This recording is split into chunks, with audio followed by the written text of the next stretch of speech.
I call this special meeting of the Ames City Council to order for July 21st, 2026. Welcome those council members that were able to join us and the staff and guests that are here today. So we are here for a workshop, and I will turn over to staff. The first item is the update on the Duff Avenue corridor study. Yep. So like you were saying, this is a workshop for the Duff Avenue corridor study. So some background real quick on the limits of the study. The map's kind of there on the right side, a little bit small, but it runs along Duff Avenue from the Union Pacific Railroad crossing just south of Main Street up north through the Mary Greeley McFarland Clinic campus just south of 13th Street up until 16th Street. So kind of quickly introducing the project team there.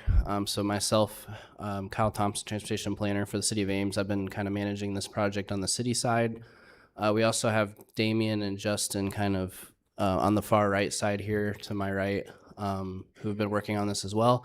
And then the consultant on this project that's been helping us is Foth. And next to me is John Witt, who's a traffic engineer. And John and I will be kind of tag teaming the presentation. So our plan, I guess, before I start is we have about a 20 to 30 minute presentation that we'll run through. There's kind of a lot of content, so we'll try to keep it kind of high level to get through everything, with the idea being that if there's any questions or you want to dive deeper into any particular part of the study, we're happy to do that afterward. So I'll start with the background here. And really, before I even talk about the study itself, I just wanted to highlight that it really builds off of priorities that have been established through existing plans that came before it. So they're all listed here on the slide. I won't go through all of them, but a few highlights I wanted to point out. You can see a map on the right side of the slide there. That is the high priority safety network from the Comprehensive Safety Action Plan that the MPO did for the region. And you can see that this stretch of Duff Avenue is all part of that high priority safety network. So it's been identified as an area that needs to be looked at more closely to try to implement safety improvements. Another highlight too from the walk bike roll plan is there was a few improvements that have been identified through that, including installing some sort of shared use path or bikeway along this corridor, as well as enhancing the East 12th Street pedestrian crossing near Mary Greeley. And we'll talk about that more as we get farther along. So for the study itself, here's the listed out main goals going in. The first thing was we wanted to evaluate existing and future traffic operations, safety, walkability, and connectivity along the corridor. We wanted to assess the impacts of the railroad crossing near Main Street because, as we all know, those of us who live in Ames know there's a lot of train crossings there, and so they can frequently cause vehicle delay, queuing, and recovery times, so that has a big impact on traffic operations on this corridor. We also wanted to not only look ahead, like look at existing conditions, but really forecast those future volumes to understand long-term needs, because this study is more of a long-term visioning of the corridor. And so we wanted to project forward to 2050 as the planning year. We also wanted to evaluate pedestrian and bicycle safety and connectivity along the corridor, including that key crossing, especially that 12th Street crossing I just mentioned that serves Mary Greeley and McFarland Clinic. And then ultimately, we're trying to identify long-term improvement concepts that enhance all of those factors I just talked about, while also supporting the needs of the residents, businesses, and corridor users. So one of the first things we did for the study was to kind of do a first round of stakeholder and public outreach. So this started in late March 2026, and this round was really focused on getting input on what people wanted to see as far as priorities along the corridor that we should focus on, as well as any current perceived issues and concerns. And so for the primary method we used for this round was an online survey, and there was also a project website as well for the study that's still live even now. And that's kind of what we've been using to keep people updated as the study progresses. But for this first round, the primary methods we used to make people aware of both the study and the survey was we did a mailing to all property owners that are within 400 feet of the study corridor. So the map on the right shows kind of what that looks like as far as all of the properties that were encompassed by that area. We also did a direct email to key stakeholders, and that included Main Street businesses and downtown Ames businesses, as well as neighborhood association contacts such as Old Town and Sunrise along the corridor. We also did a post on the MPO website and newsletter, and we also did several rounds of social media posts on the City of Ames pages. So survey 1 had 547 responses, and of those, 144 came from residents and property owners or business owners that were located along or near the study corridor. So I won't go through every bit of data that this survey had right now, but just kind of at a high level, we heard that 95% of people drive this corridor that responded to the survey, 45% walk or bike, and 10% use Cyride, and over half use Mary Greeley or McFarland's medical campus in some way. And the top concerns that we heard were traffic congestion, delays from trains, and pedestrian safety. And you can kind of see, sorry, they're overlaying weird, but there's kind of some graphs on the right that were kind of the questions that were asked in the survey, and you can kind of see some of the answers that we were getting for those. So a lot of this boiled down to the top 3 priorities that the survey respondents identified were improve safety for all users, reduce traffic congestion and delays, and improve walkability and bikeability. And the top 3 desired improvements for the corridor that they indicated were traffic signal upgrades, safer pedestrian crossings, and better sidewalks and shared use paths. And kind of pulling that all together, then the top 3 themes or takeaways from that first round were safety for all users should be the top priority, and we should also have a very high priority on improving traffic operations and reducing delays, including from train crossings, and we should focus on improving multimodal facilities as well. And then another kind of thing that happened with that first round is we had an in-person meeting with staff from Mary Greeley Medical Center and McFarland Clinic, and the kind of some key takeaways from that conversation that the project team had with them were that EMS ambulance access and operation should be a top priority. There's a lot of crossings that occur at the East 12th Street crossing with their staff, and that continues to be a very frequently used crossing today and is expected to continue to be so in the future. The topic of a 3-lane section did come up even in this initial conversation, and there was support expressed from their facility staff and ambulance operations staff regarding that possibility. And we also had a little bit of a discussion about their future facility plans at a high level, but just to make sure we weren't missing anything as we look forward to the future. So I'm going to turn it over to John for a little bit here to go through the traffic engineering analysis that's been done so far, as well as kind of get into those initial concepts that the study developed. Thanks, Kyle. Thank you, Council, for the opportunity to be here this evening. We're excited to partner on this important study with the city. So the first thing with the traffic engineering analysis was really doing some robust data collection along the corridor. So we collected traffic counts, crash data, speed data, took a real deep dive into the railroad crossing. As we know, that's very important to the community. There's a lot of delay caused by this one particular crossing just south of Main Street. Got data from Cyride and the transit stops along the corridor, and then also took a look at all of the signal timing data that's available from the corridor. And one thing I wanted to point out about the traffic count data, we got 24-hour turning movement count data from the traffic signal systems along the corridor and are using the 85th percentile counts. So not using average data, but higher than average data. So it's really a conservative analysis of the volumes along the corridor.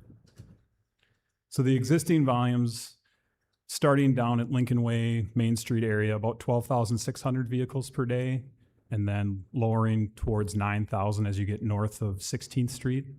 And then using data from the Ames area MPO and Iowa DOT, we developed a growth rate to use to forecast the volumes to both 2035 and 2050.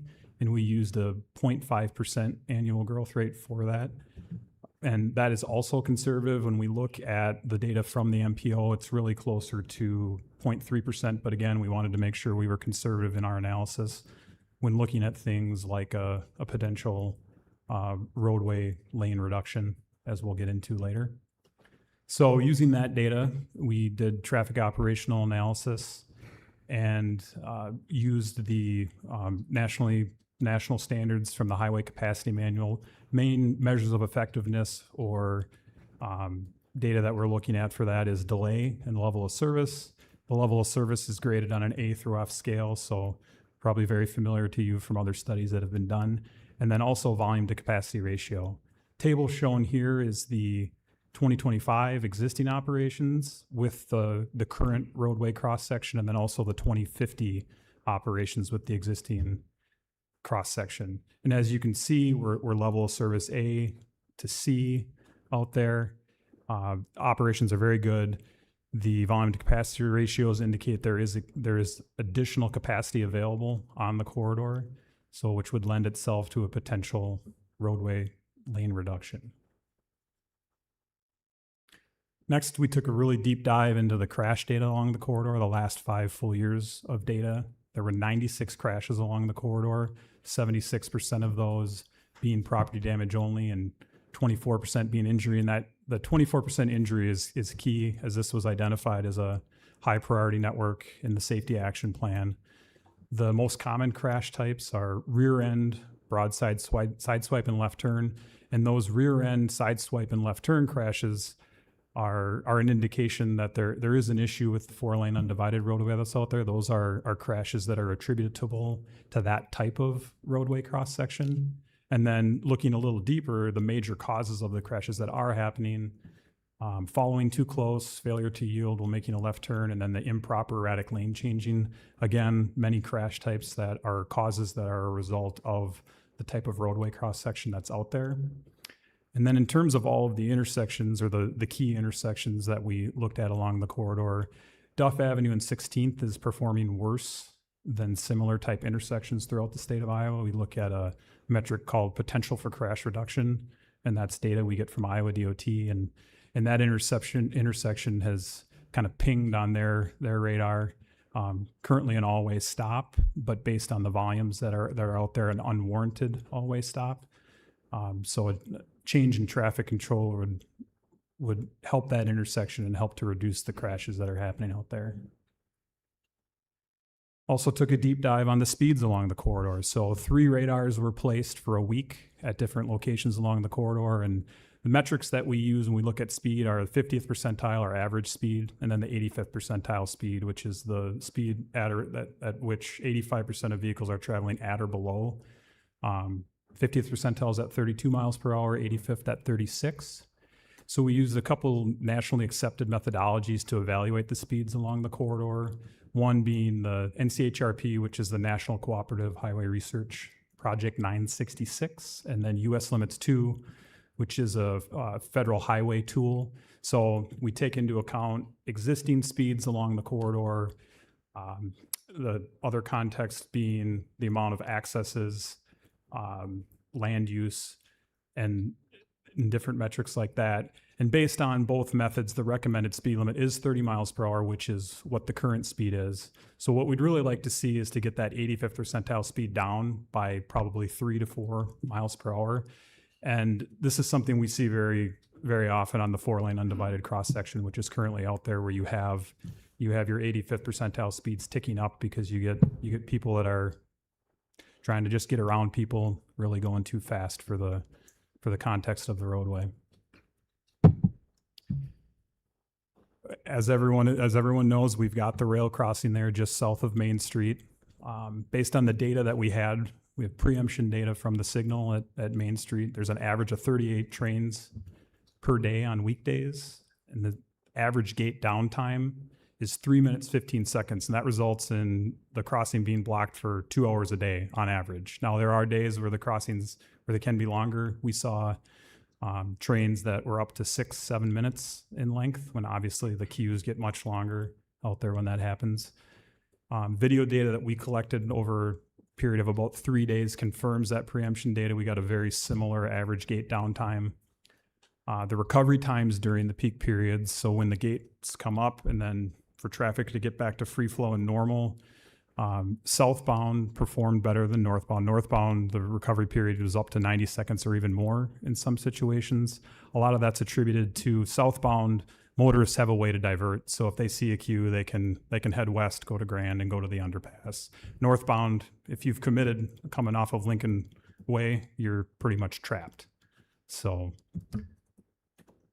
multimodal review. So, as identified in the Walk, Bike, Roll Ames plan, corridor is identified as a high priority for a shared use path along the corridor, and then that intersection of Duff and 12th is a high priority location for pedestrian crossing improvements. Now, there currently is an enhanced crossing there with an RRFB, but based on the current cross-section and all the metrics that we use, it could use something more there.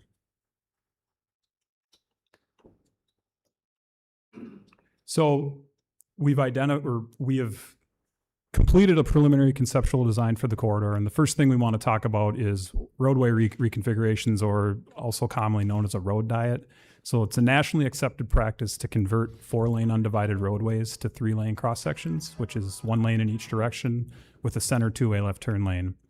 This is feasible for roadways with volumes up to 15 to 20,000 vehicles per day. And if you remember back to our slide where we had the existing volumes were between 9 to 12,000, and then forecasting between 10 to 14. So converting roadways from 4-lane undivided cross sections to 3-lane cross sections, they've been shown to reduce total crashes by 19 to 47%, depending on the context and the volumes that you have. So in terms of Duff Avenue and the 3-lane section, analysis of the existing operations indicate there is excess capacity along the corridor. Again, existing volumes, that 9,000 to 12,600, forecasted between 10 and 14,000. And then the crash history along the corridor shows a high percentage of those crashes are attributable to the existing 4-lane section. And the 3-lane section advances the priorities that have been established in many of the city's adopted plans, which is safety for all users, safer pedestrian crossings, walkability and bikeability, traffic calming, and preserved traffic operations. So before we get into the showing some of the actual conceptual design, I wanted to talk about some local to Iowa examples. And the first one here in the city of Ames, South Dakota Avenue from just north of Mortensen to just south of Todd Avenue has a current ADT of 11,900 vehicles per day and is a current 3-lane cross section. Operates well without any significant operational issues. There are times during peak hours where if you're coming off the side street, there may be a little bit of delay to pull out, but nothing that we would characterize as significant amount of delay. And another one in the eastern part of the state, 10th Street Southeast from 3rd Avenue to 8th Avenue in Cedar Rapids, kind of in their downtown area, but it's considered the medical district, at an ADT of 12,700 vehicles when it was converted from a 4-lane undivided to a 3-lane section. It's a main arterial through what they call the Med Quarter, and that goes right past Mercy Medical Center and then Physicians Clinic of Iowa. Operates really well without any significant operational issues. And then the next slide shows the top image is the before as the 4-lane undivided, and then the bottom image is of a 3-lane section, and they actually have the 1 lane in each direction, center 2-way left turn lane, and then bike lanes to the outside of the travel lanes as well. So for the actual concept we'll talk first about from the railroad crossing to 6th Street. Key thing on this is this section of the corridor, the recommendation is to keep it as essentially the 4-lane undivided roadway. Detailed microsimulation of the rail crossing with the existing and forecasted volumes show that there needs to be additional capacity or space for queuing of vehicles when the train does come. So the only changes we're showing in this image, we've got a 8-foot shared use path on the west side of the roadway there, and then a proposed mid-block crossing between 5th and 6th Street that would provide additional crossings to Banshell Park. And then that crossing would have has a potential RRFB, or rectangular rapid flashing beacon. So then as we get into the section from 6th to 10th, this is where the proposed 3-lane section really starts. It would transition really starting right at 6th Street there and then going north. The image on the bottom is the cross-sectional view of what the corridor would look like. You've got to the left there the 8-foot shared use path, and then you've got the travel lanes of the roadway, kind of how the storm sewer system would fit in there, and then the sidewalk there on the east side of the road. And then something that's very key is the layout of the entire corridor was done to preserve as many trees as possible and really to limit the removal of any trees at all.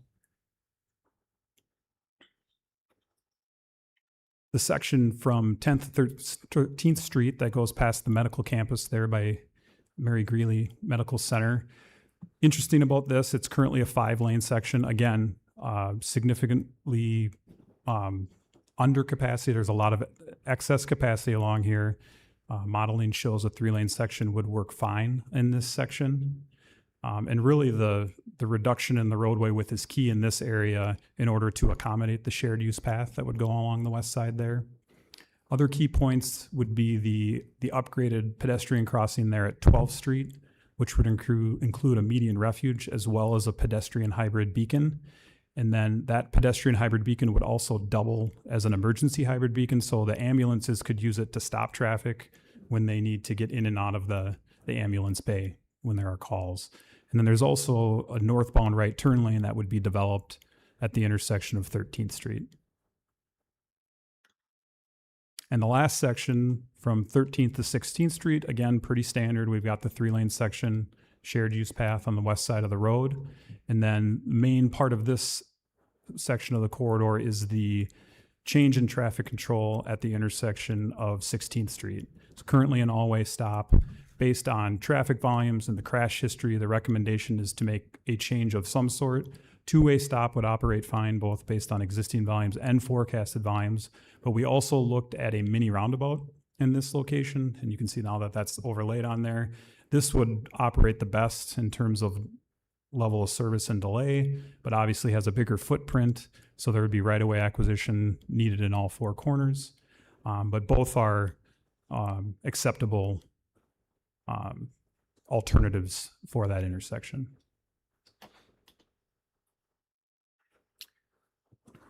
So that was the initial concept that the study came up with based off of a combination of that first round of public input and the priorities we had established through our regional and citywide plans, as well as all that traffic engineering analysis that John went through. So after that, we wanted to obviously now get feedback on what the study had shown, what had come up with so far. So that second round of outreach took place in June, so last month. And once again, we used an online survey through the project website, which there's a screenshot on the right of the project website at the time of the survey being live. We used the same methods as that first round, so I won't repeat them all. The only new one was we also did a press release with this second round. This time we got 711 responses, so even more than that first round, so it's an extra, I believe, 150 or so responses. And so the first round, again, was more about establishing priorities and hearing existing concerns. This time we were really focused on getting feedback on these initial recommended concepts. So there was a lot of data from this survey, so we've tried to condense it down a little bit to be a little more brief and kind of hit on the big points. So for all those sections that John just went through, we had a series of questions that we asked in the survey. And one of the big ones is there was a set of questions that was asking them how supportive are they of the proposed improvements for that section. And then another one similar but about safety, and then one about traffic operations, and then one about multimodal connectivity. We kind of averaged all of those responses together, and kind of came up with the second bullet metric there, where about 57% of respondents were either very unsupportive or unsupportive of the proposed improvements, and then 43% were either neutral, supportive, or very supportive. So overall, there was a slightly negative reaction to what was being shown. There was also some more pointed questions asked for specific spots along the corridor and the improvements. So the top left question was asking, should the City of Ames conduct a detailed study of the railroad crossing? And kind of highlighted what that study might look like. And 75% of respondents indicated that they would like to see that study done versus 25% who said no. Another one, bottom left, not just north of there, we showed that, and John showed that mid-block pedestrian crossing near Ben Shell Park between 5th Street and 6th Street. And we asked if they felt that that crossing was necessary or needed for accessing Ben Shell Park. 36% thought that yes, they would like to see that, but 64% indicated they did not feel that crossing was necessary. And a lot of the comments we got in the more narrative-driven questions were they felt that the nearby signals at Main Street and 6th Street kind of already take care of that pedestrian crossing protection that they were looking for to access Ben Shell. Top right is showing the question about the pedestrian crossing improvements shown at 12th Street near Mary Greeley, and 65% did feel that those improvements are needed versus 35% that said no, they don't feel those are necessary. And then the last one was, which traffic control option do you prefer at Duff Avenue and 16th Street intersection? And the options, like John was showing, was there was a two-way stop control option and a roundabout option. 59% said they prefer the two-way stop versus 41% that said they prefer the roundabout. So kind of with all these metric type questions in combination with feedback that people wrote within the survey, we kind of came up with this list of the top concerns and areas that need to be looked at farther. So the first one was that a lot of people who are very unsupportive of this proposed design felt that it would cause significant traffic delays because you're reducing the number of lanes on Duff. So they were, again, very concerned about increased queuing and congestion. The second one we heard a lot was that SkyRide buses, the red route travels through this corridor, and several people were concerned that they would be blocking the travel lanes at the various bus stops. Then there was a lot of concern expressed about maintenance with shared use paths and what responsibilities residents that live along the corridor would have if a shared use path were to be built. And then there was a lot of concerns about the train crossings and traffic backing up even farther if we have a 3-lane section instead of a 4-lane section. Emergency vehicles was another concern, and if they'd be able to operate effectively with a 3-lane section. So they were thinking of ambulances, fire trucks, police. Then the kind of already hit on this one, but that mid-block crossing shown between 5th Street and 6th Street not being needed by Ben Shell Park. And then the last one, I showed that question about Duff Avenue and 16th Street and how more people preferred the two-way stop versus the roundabout. But there was a lot of comments that said they would like to see the always stop as a third option for that question. So kind of the next part of this presentation kind of takes those top concerns and then kind of dives deeper, and if it makes sense, kind of do some potential refinements to the design.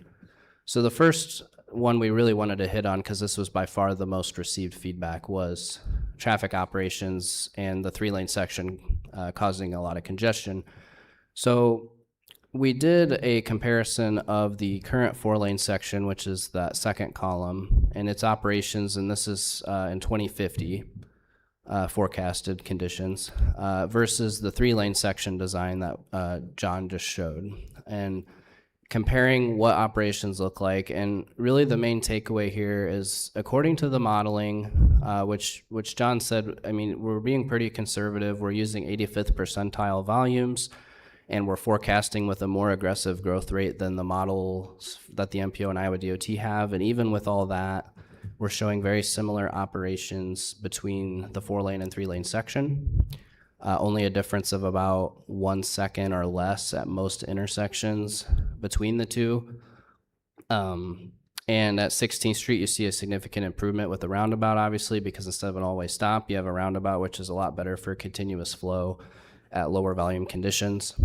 And then the 2-way stop would cause free flow for Duff, so that has obviously a very low amount of delay as well. We don't show an overall metric for the 2-way stop because since Duff is free flowing, you don't normally show like an overall intersection level of service. But I believe the side streets was about 16 seconds or so delay on 16th Street for their traffic since they have to wait at the 2-way stop. But obviously, again, Duff Avenue would be free flowing, so they would have virtually no delay with that. So again, main takeaway, pretty similar operations. So the modeling doesn't really support that concern about congestion and delay. And you might be thinking like, this looks weird. Like, why, if you take away a lane, is it still similar, excuse me, in operations? And really one of the main reasons for this is traffic signal timing. When you have that center 2-way left turn lane, it allows you to have dedicated left turn lanes at all of your signalized intersections, and that really helps with signal timing and phasing. And so it allows us to coordinate our signals a lot better and more efficiently because we can have those protected left turn phases in the timing plan versus today where that inside through lane can be blocked by a left turning vehicle during a green light. So the next big topic or big concern that we wanted to look more at was transit stops. Again, a lot of concern about side-ride buses blocking the travel lane when you only have one travel lane. So we kind of did some more research and had some coordination with Side-Ride and their staff. And really the big takeaways are based off the national standards and Duff Avenue's projected traffic volumes, the bus dwell times and arrival frequencies, and existing roadway characteristics. It didn't show that bus pullouts would be needed along the corridor necessarily. We really focused on the 11th Street stop because that's the only time stop on the corridor where buses could potentially wait to be back on schedule. The rest of them, they only stop if someone wants to get off or get on along the corridor. And over 85% of the stops at that 11th Street stop in both directions last year were less than 30 seconds. However, that being said, I mean, especially this 11th Street stop is next to Mary Greeley. There's ambulance operations right next to this. There's a lot of pedestrian traffic, and you would be going down from a 5-lane to a 3-lane, so a lot of change there. And so we did want to look, okay, well, what does it look like, or what could it look like if you did have pullouts at those stops? So that's kind of what that image there is showing. And that's always something we could potentially look at as you would if you were to consider this 3-lane section as a viable design moving forward. Some quick notes on the shared use path maintenance concern. A lot of that maintenance was about if residents would be responsible for maintaining the shared use path or doing winter maintenance or snow clearing, given that it's a lot wider than a typical sidewalk. City of Ames typically handles both of those with shared use paths, and that's kind of what we would anticipate with this shared use path. So that concern should be mostly mitigated with that. For the train crossings, there was a lot of concerns that train crossings would cause backups that are even farther than you see today because you're reducing lanes. Like John kind of talked about when he was showing that railroad crossing through 6th Street section, it is actually still 4 lanes even in the study's recommended design to just south of 6th Street, and that is to accommodate that vehicle queuing from most train crossings. I mean, however, there are some times where there's a really particularly long duration train crossing, or there could be a derailment or track maintenance that's happening that might cause a longer term closure of the crossing, and those would continue to cause operational issues. But that would be regardless of the roadway cross section. So it doesn't really matter if you'd have a 4-lane or a 3-lane or a 5-lane. You'd still see pretty significant issues with a crossing being closed or blocked for a longer term period of time. And really to look at that really you would need a detailed study of the railroad crossing itself to explore potential alternatives to alleviate that, such as a grade separation. And we'll kind of hit on that again towards the end of this presentation, but that's kind of the main takeaway for train crossings. Talking about emergency vehicles and the concerns about being unable to operate as effectively within a 3-lane section and navigate it as quickly. We took a look at the FHWA guidance and national research, and it shows that that center 2-way left turn lane is usually a really good continuous clear path that police, fire, and EMS vehicles can use to bypass stopped or yielding traffic. And it actually usually improves response times compared to 4-lane undivided roadways. And when we had that initial outreach with Mary Greeley Medical Center ambulance operations staff, they did express support for a 3-lane section and felt that it would work well for their ambulance operations. The next one we wanted to hit on was that mid-block crossing at Bandshell Park between 5th Street and 6th Street. And just as a reminder, 64% of respondents to that second survey indicated they felt that it was not needed. The reason that they thought that was they believed those, the Main Street and 6th Street intersections already have signals, which means they have more enhanced crossing opportunities very close to this location. So we developed an alternative version of the concept without that mid-block crossing near Bandshell Park. So the left image is what it looks like without it. And then the right one, just as a reminder for reference, is what it looked like back when it was included. So just kind of showing what it might look like if you took it out. And this is something we could certainly talk about when we have a discussion in the workshop portion of this, but just wanted to show what it might look like if we kind of listened to the survey respondents and went with the preference to not include it. Just maybe to hit on why it was included to begin with, through kind of previous outreach and projects, we had heard a lot of feedback that, especially from Main Street businesses in downtown Ames, they want to have a better connection to Bandshell Park. And this was kind of one of those things that we came up with as a potential solution to have just yet another crossing opportunity. So that's kind of the background of why it was there in the first place. But after hearing the feedback, we wanted to show what it would look like if you don't have it. And then the last one I wanted to touch on is the 16th Street intersection. 59% indicated they preferred that 2-way stop. 41% preferred the roundabout. However, like I alluded to earlier, the all-way stop was something a lot of people commented about wanting to see as an option.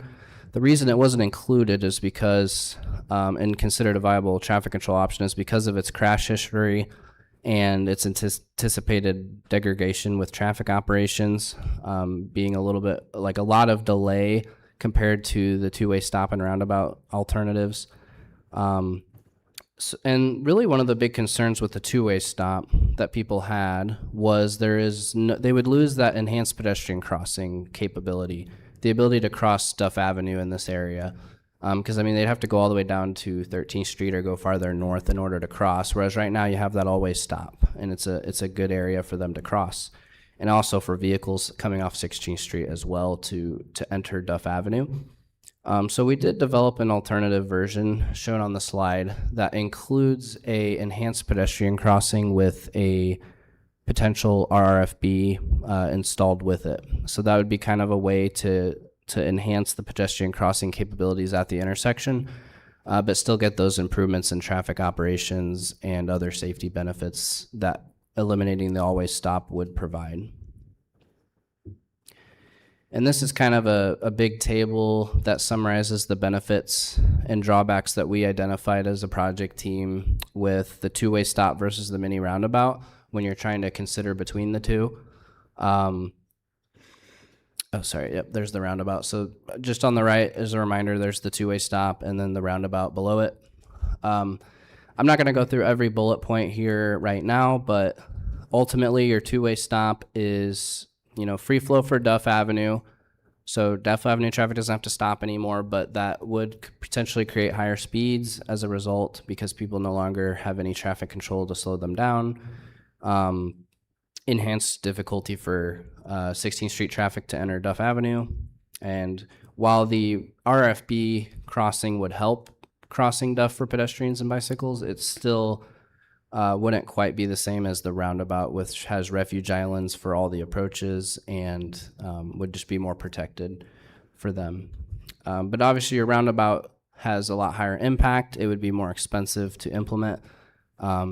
So right-of-way acquisitions, just more expensive to construct. So there is some pros and cons to both solutions that would be worth considering. Another point I wanted to hit on before moving on is you could implement the two-way stop even with the existing cross-section with some redoing of the pavement markings.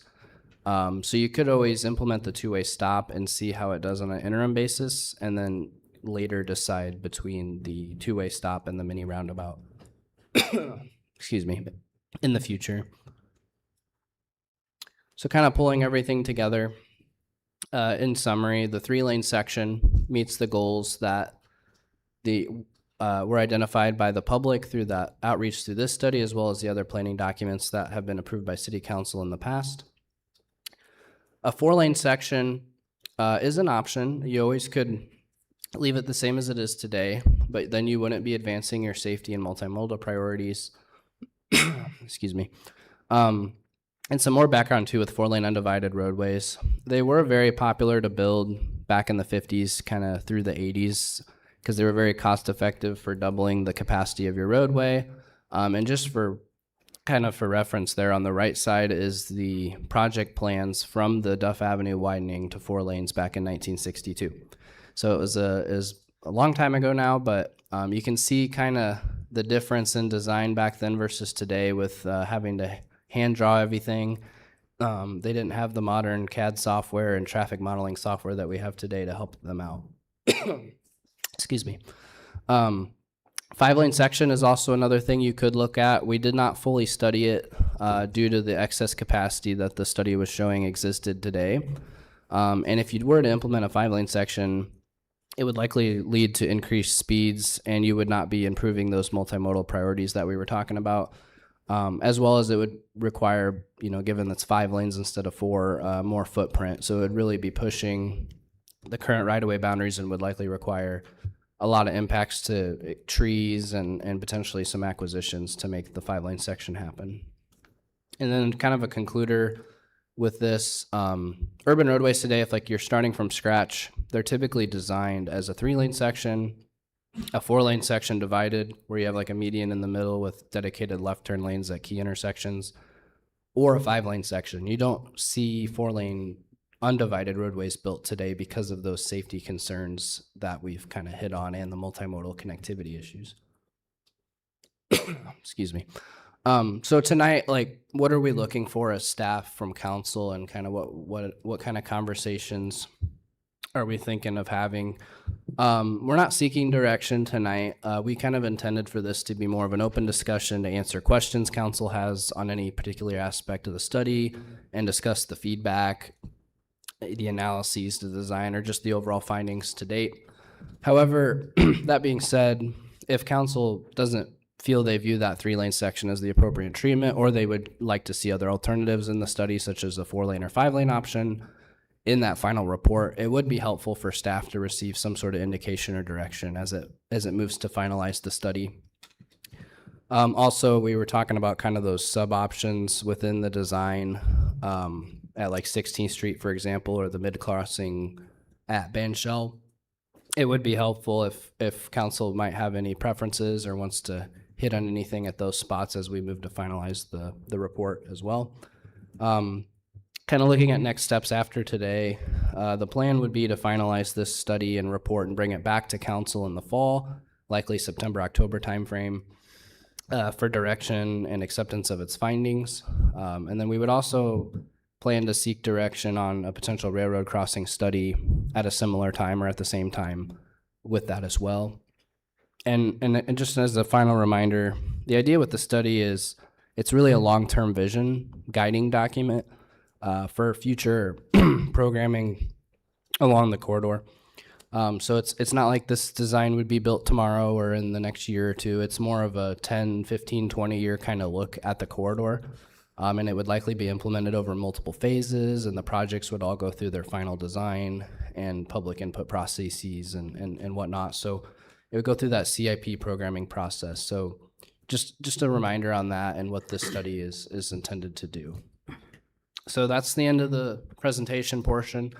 So we're happy to kind of turn it over back to council to kind of hear any questions and have some dialogue about the study. Thanks. Okay, council, do you have questions? I have a number of questions, and I think a lot of them relate to the way in which the potential road diet relates to the railroad crossing. So we hear all the time how we need to have a separated grade crossing at the railroad. Yep. And it's not getting any cheaper to create that kind of a crossing. I mean, was it $40 to $50 million or something in the Yeah. staff report? Yep. And that would be a rough estimate, but Yeah. something like that in the order of magnitude. So I guess my question is, given that we're trying to accommodate a substandard crossing with this plan, is it the case that we would have to be making additional changes down the road to the corridor if we ever did do the grade crossing? And are there safety gains to be made if we instead focus our energies on a railroad crossing and a roundabout at 16th Street and forget about trying to redirect people between those points until we get the issue of that grade crossing fixed? And I mean, I'm thinking big here because I'm sick of that crossing. I think everybody in town is pretty tired of waiting there. And we continue to accommodate it, and it's not getting cheaper to fix it. So I think my initial take on that would be kind of what we're showing in this study north of 6th Street would be the same regardless of if it's at grade or grade separated. I think what would change is the section I kind of pulled back up between the railroad crossing and 6th Street. We're obviously showing it as a 4-lane undivided because of that queuing from the railroad. I think if you were to do a grade separation, this would be the area that would change a lot. And if we were to do a grade separation study, that would be one thing it would do is look at all the different types of ways you could make it work and what impacts it would have. So now to your question about if we prioritize that and the roundabout, I mean, we kind of leave that to council how they want to prioritize things. But I think my take on this study is, given it's a long-term guiding document, I think the 3-lane section still makes sense as a study recommendation. But you could, when you go to implement it, focus on like the roundabout, for example. And if you want to indicate or direct staff to do the railroad grade separation crossing study, we could do that and see different variations of like this area with that. Well, I am not opposed to 3-laning 4-lane streets typically, if the study modeling is showing that it's not going to negatively impact the travel rates. I'm in favor of things that are safer, and I like the fact that we've heard from our ambulance crews and what their needs are. But we also heard that right now they're getting hung up by trains, at least occasionally, and so that crossing impacts them as well. Is it possible in this to configure a roundabout without going to the 3-laning, given that we already kind of have that decrease in forward traffic lanes at 16th Street? Don't we go down to 1 lane and then we've got turn lanes at 16th? We do drop the 4-lane section going north. So like once it hits 16th Street, it goes from 4-lane down to a 3-lane. So could you implement a mini roundabout, traffic circle, whatever you're calling them, without doing the 3-laning? going to the south? If we're just focused on the segment essentially north of 13th Street, there could be a variation of what's being shown. If the goal was to get a roundabout in here, we absolutely could. It just seems like that is the most problematic as far as accidents go.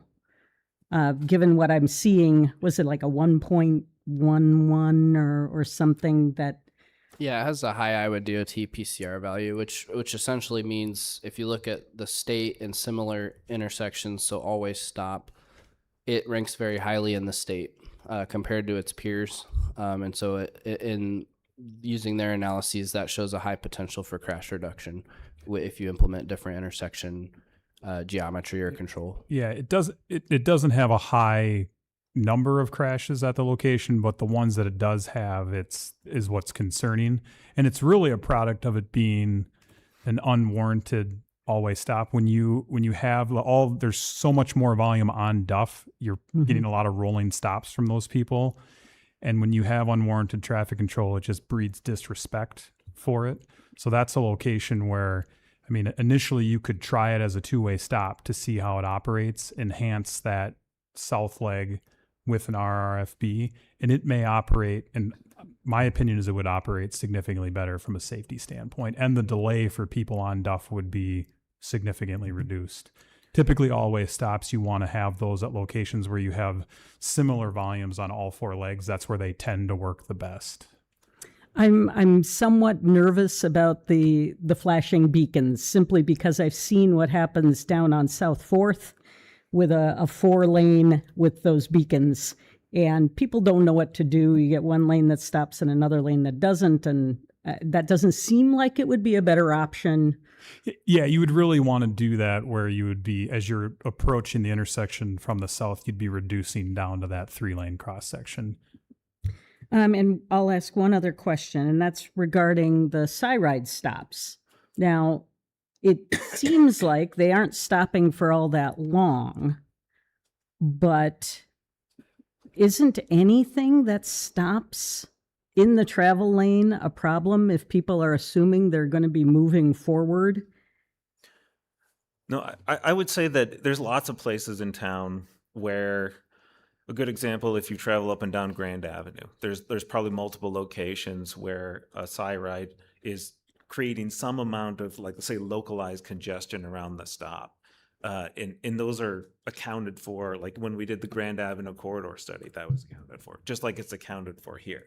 I think what we were trying to do with the so we don't, I guess the short answer is we don't feel there's an operational problem with it, but we know that the feedback based upon the public feedback, that we needed to address that issue, because the perception was, well, if you take away that lane, I can't get around a bus being stopped. And the truth of it is that the stop both is very, very short. I mean, this corridor has some of the shortest dwell times of the red route, especially compared to like West Ames, for example. And in the one place, like Kyle had mentioned, that they do have a timed stop, we would likely, like, so when this section up by the hospital would get done, we'd want to make sure that we could physically accommodate a pullout, which would be just like a higher level of service, if you can think about it that way. Thanks. Other questions? So I'll go. So just a couple of technical questions. If you could turn to page 26 on the survey to responses, for round 2, I had difficulty understanding your slide, and maybe this is just a matter of adding some additional labeling. So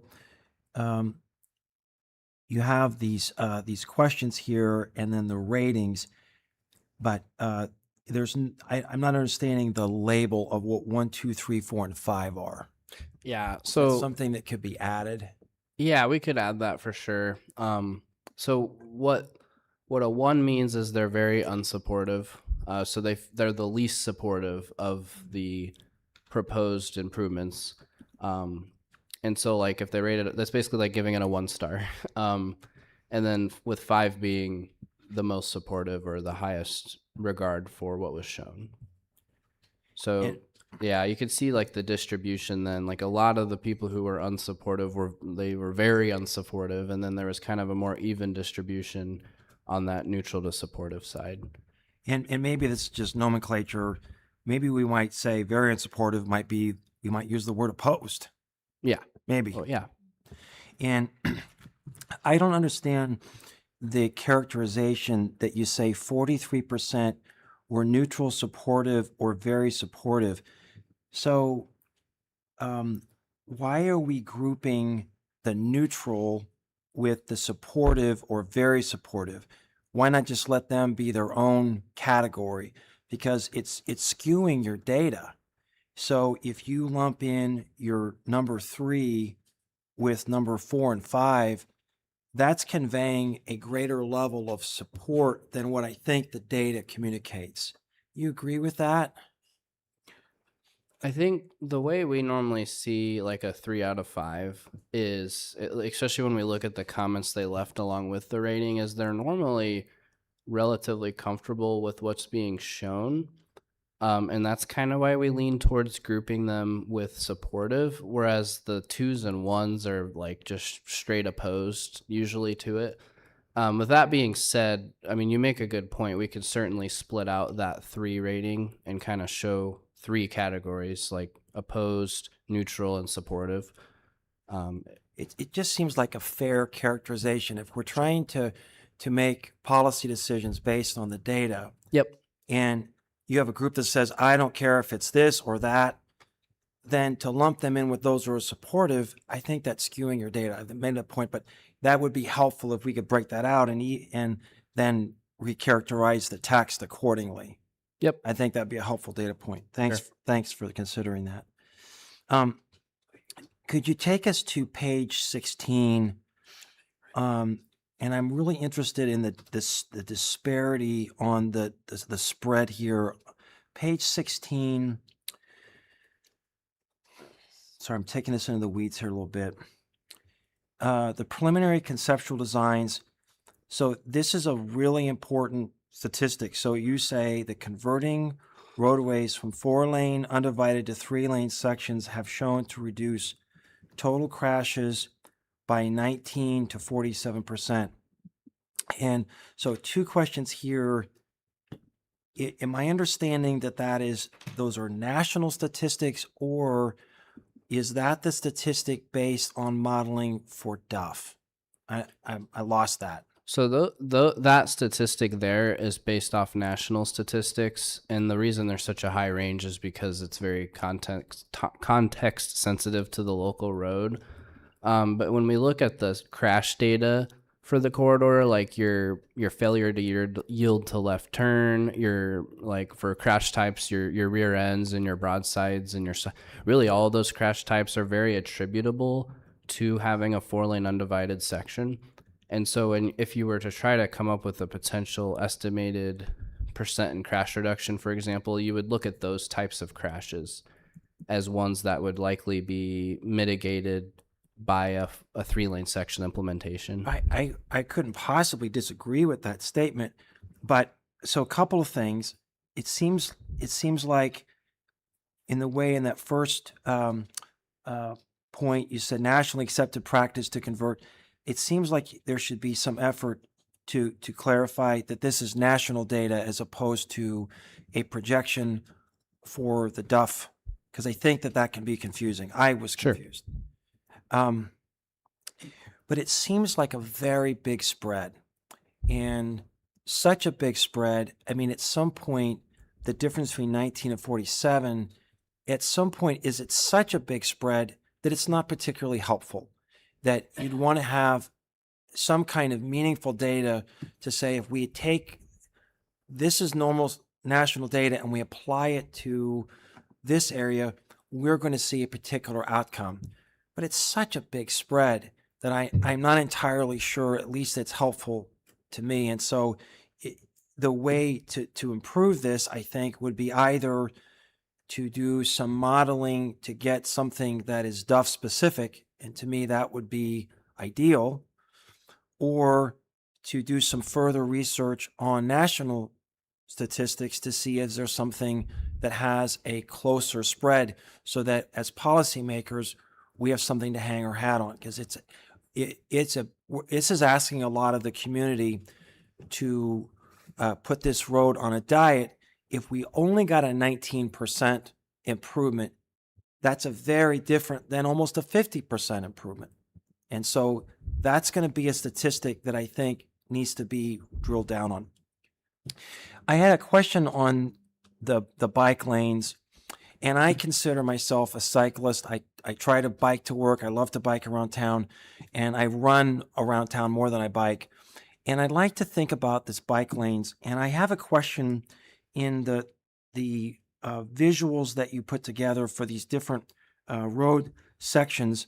You have the shared use path not on the road itself, which is actually where I thought this might have gone initially, but on existing property off-road. And I haven't gone out to really look to see the pragmatics of doing that. But I have a question. I don't see a possible recommendation that we could implement the use of a shared use path, even if we kept Duff in its current configuration. That would achieve some of these goals, would they not, of increasing multimodal accessibility? So could you speak to the question of why not make a recommendation for just adding multi-use, even if we stayed with the current configuration? Could you speak to that? Yeah, so you definitely could have your 8-foot shared use path with a 4-lane undivided. It would likely be in a similar location even to what you're seeing with the 3-lane section we're showing here. So you would get some benefits in connectivity from that. I think what you would lose with a 4-lane undivided versus the 3-lane is the crossing of Duff.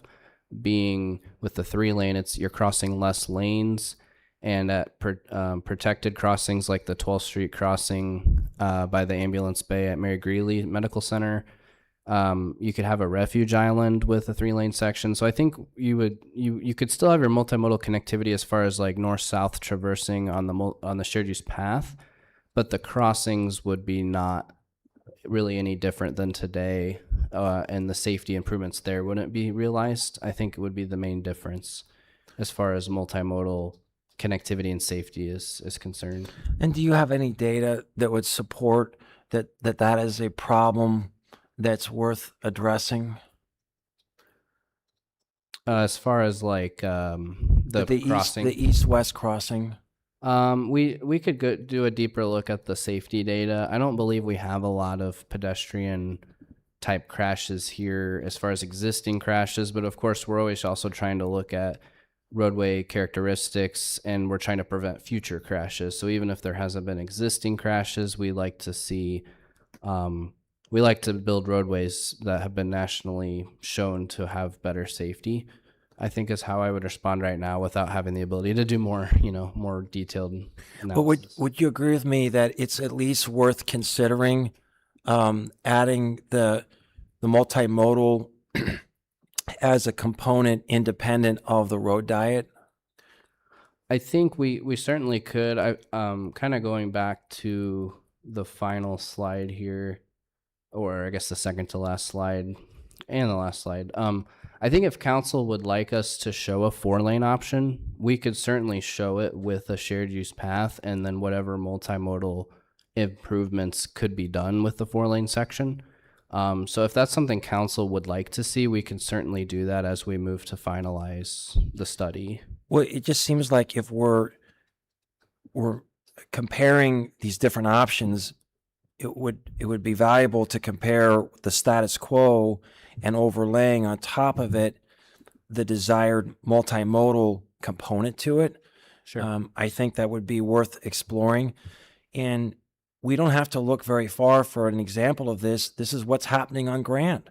So we're trying to improve the north-south connectedness on Grand Avenue, and we're gradually increasing the segment where it eventually will have a complete multimodal or a complete multi-use trail on the west side of Grand, really from A to Hayden all the way down to South 16th. Am I right about that, Damien? right. Yeah. So it's going to be like the Autobahn. I mean, it's going to be awesome.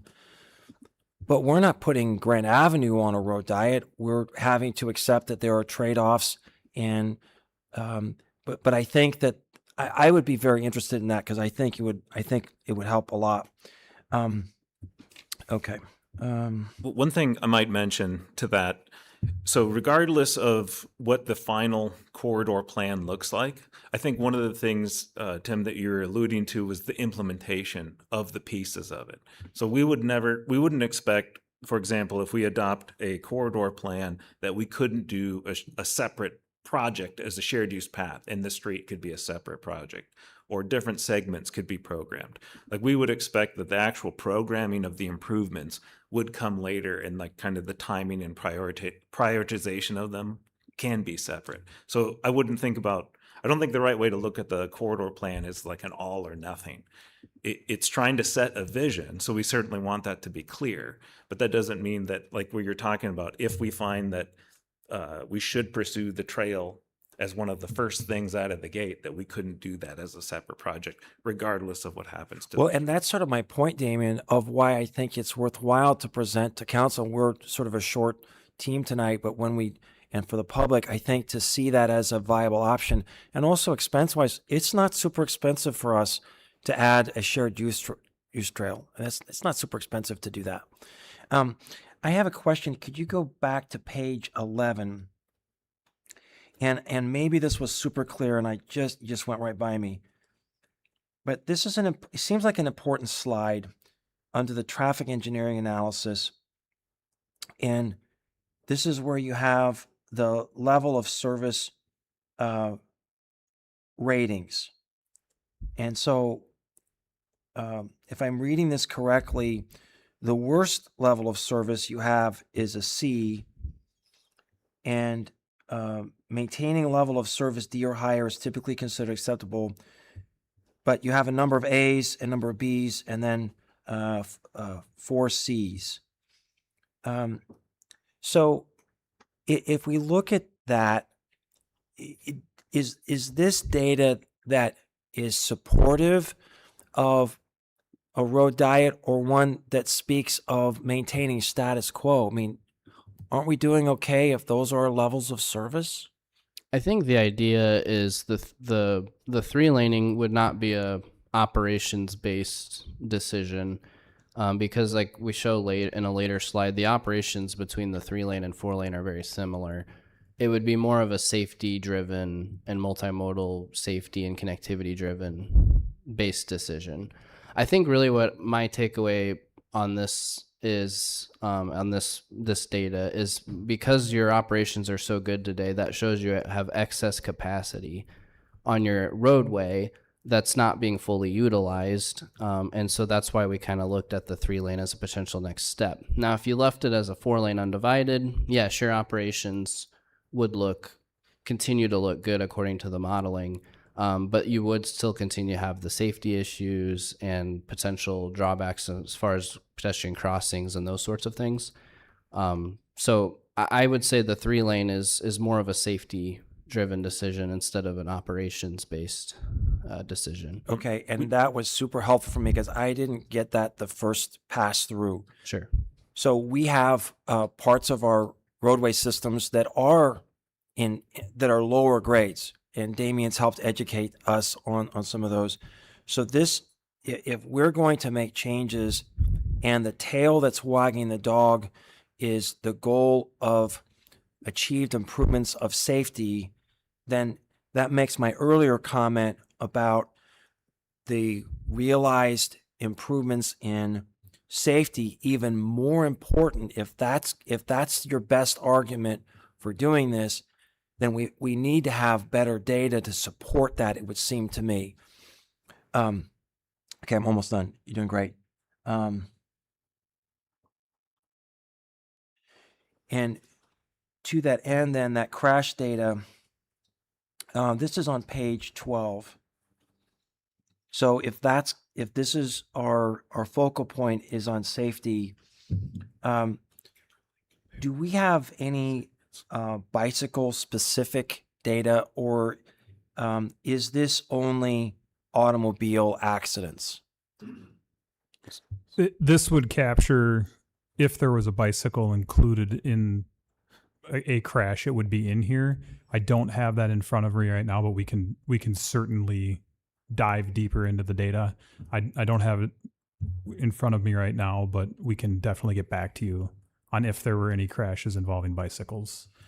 Well, this council has shown some willingness to make really hard decisions. Welch Avenue comes to my mind. We voted unanimously to make some pretty major changes there because we were concerned about bicycle safety. I was fully supportive of that. So it seems like, given our focus on safety, that decoupling the auto and the bicycle accidents would be important on that slide. So if we have that data to be able to delineate that, I think that'd be helpful. I think, and if I have other questions, I can email. I've taken enough time. Thanks for answering these questions, and thanks for your help tonight, John, in this work. I think one thing that could highlight on now that the slide is up, that was a little that caught us off guard when we looked at the data, and I think we could probably, for the sake of the final report, is that it's the third highest crash being side swipes is very abnormal. You don't really see, I mean, you see angle accidents, and obviously any signalized corridor, you see a lot of rear end accidents. Those are very common. But one of the things that I thought was telling about the traffic data, the accident data, was the number of side swipes. And I think just in general,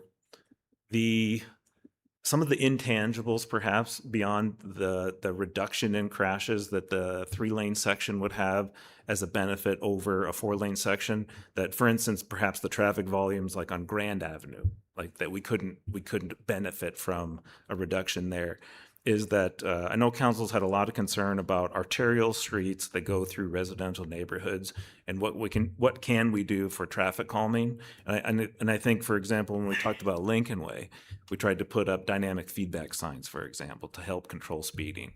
But when you have excess capacity, it's really up to the driver and their own decision making as to whether or not they will willingly follow the speed or they want to weave around traffic.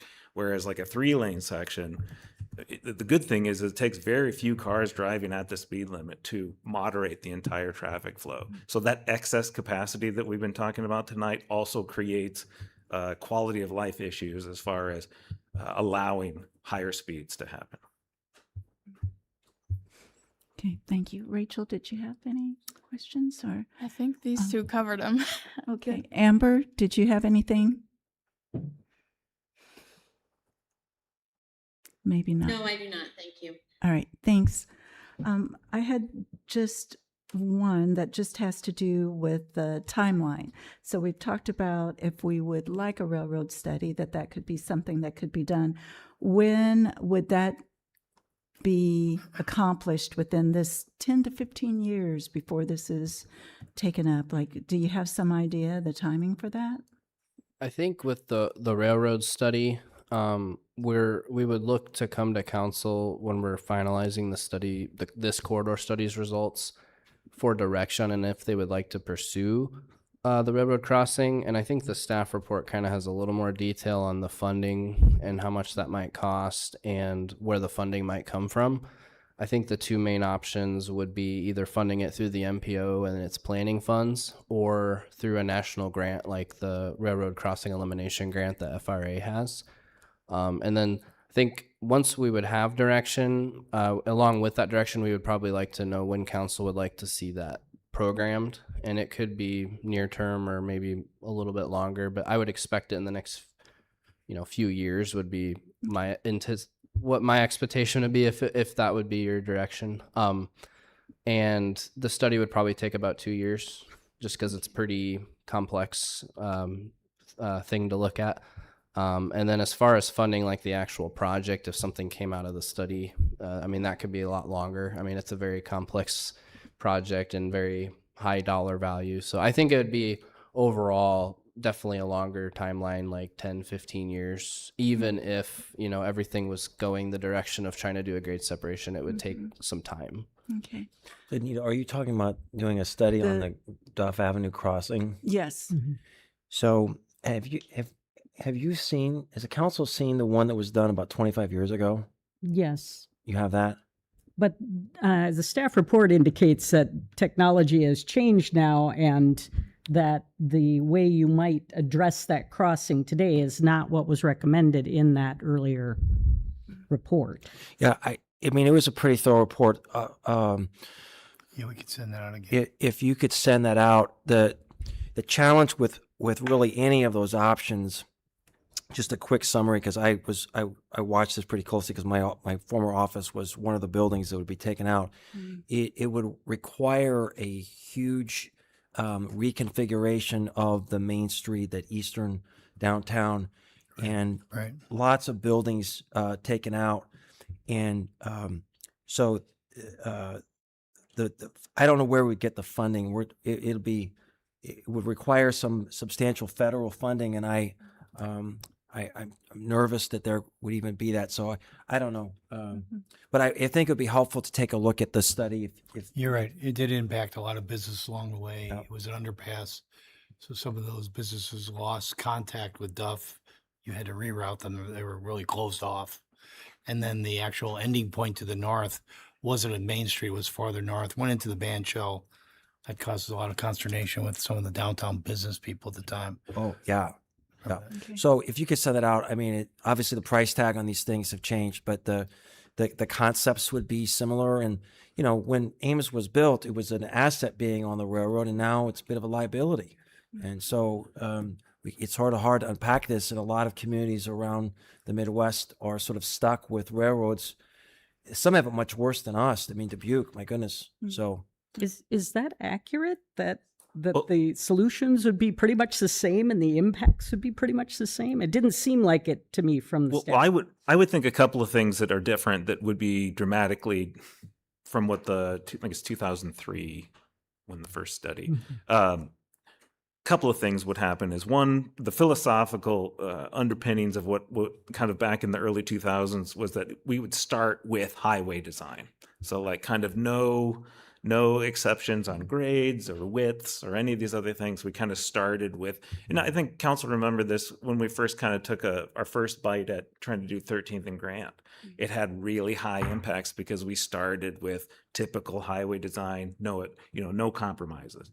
So this go around, one of the biggest things is we would start with a low impact philosophy. Like what kind of street improvement could go in there that had the least amount of impact?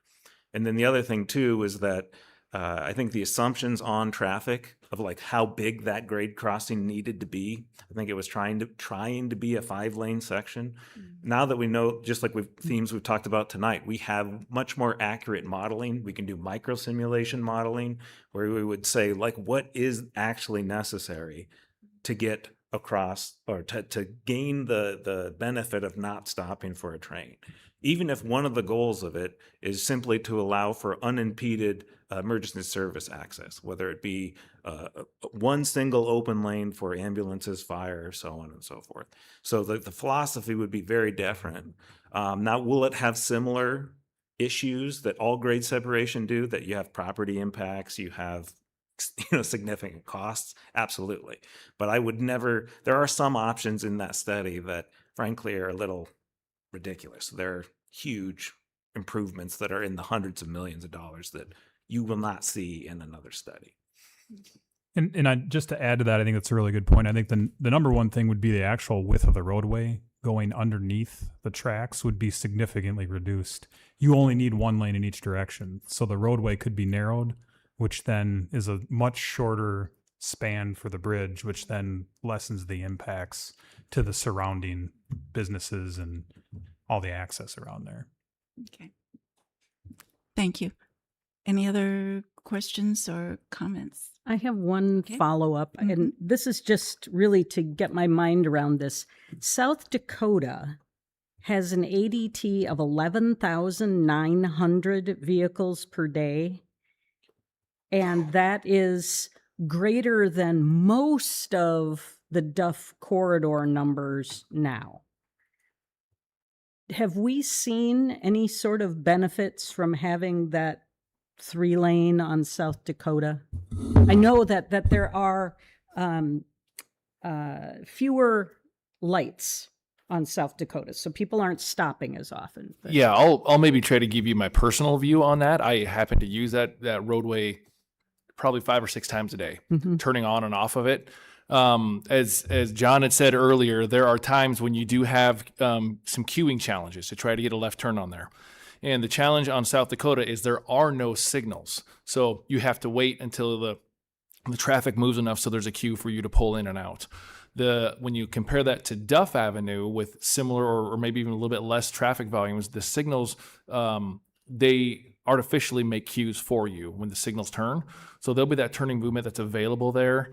Like I say, using the corridor many times a day, I do not see issues through there. You see good pacing on vehicles that move through there. You don't have problems with left-hand turns. I think the crash data would show similar things that we could possibly even, to your point, Tim, of looking at how does it compare to others. We could look at the similar crash data with what's going on in South Dakota versus what happens on Duff Avenue, maybe for a local example. But that queuing, it's the only concern. But I think on Duff Avenue, you would artificially create queues with the traffic signals that are currently there. Thanks. Okay, thank you, staff. I think that concludes the questions from here. So thank you. And we do need to select an option tonight, or that will come back? No, we don't need direction. I think we have what we need to proceed. So we'll bring it back in the fall.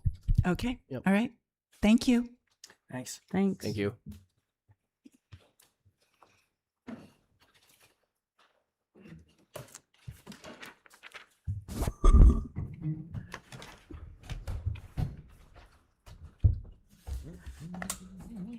So we're welcoming up the electric staff You just want us to go quicker.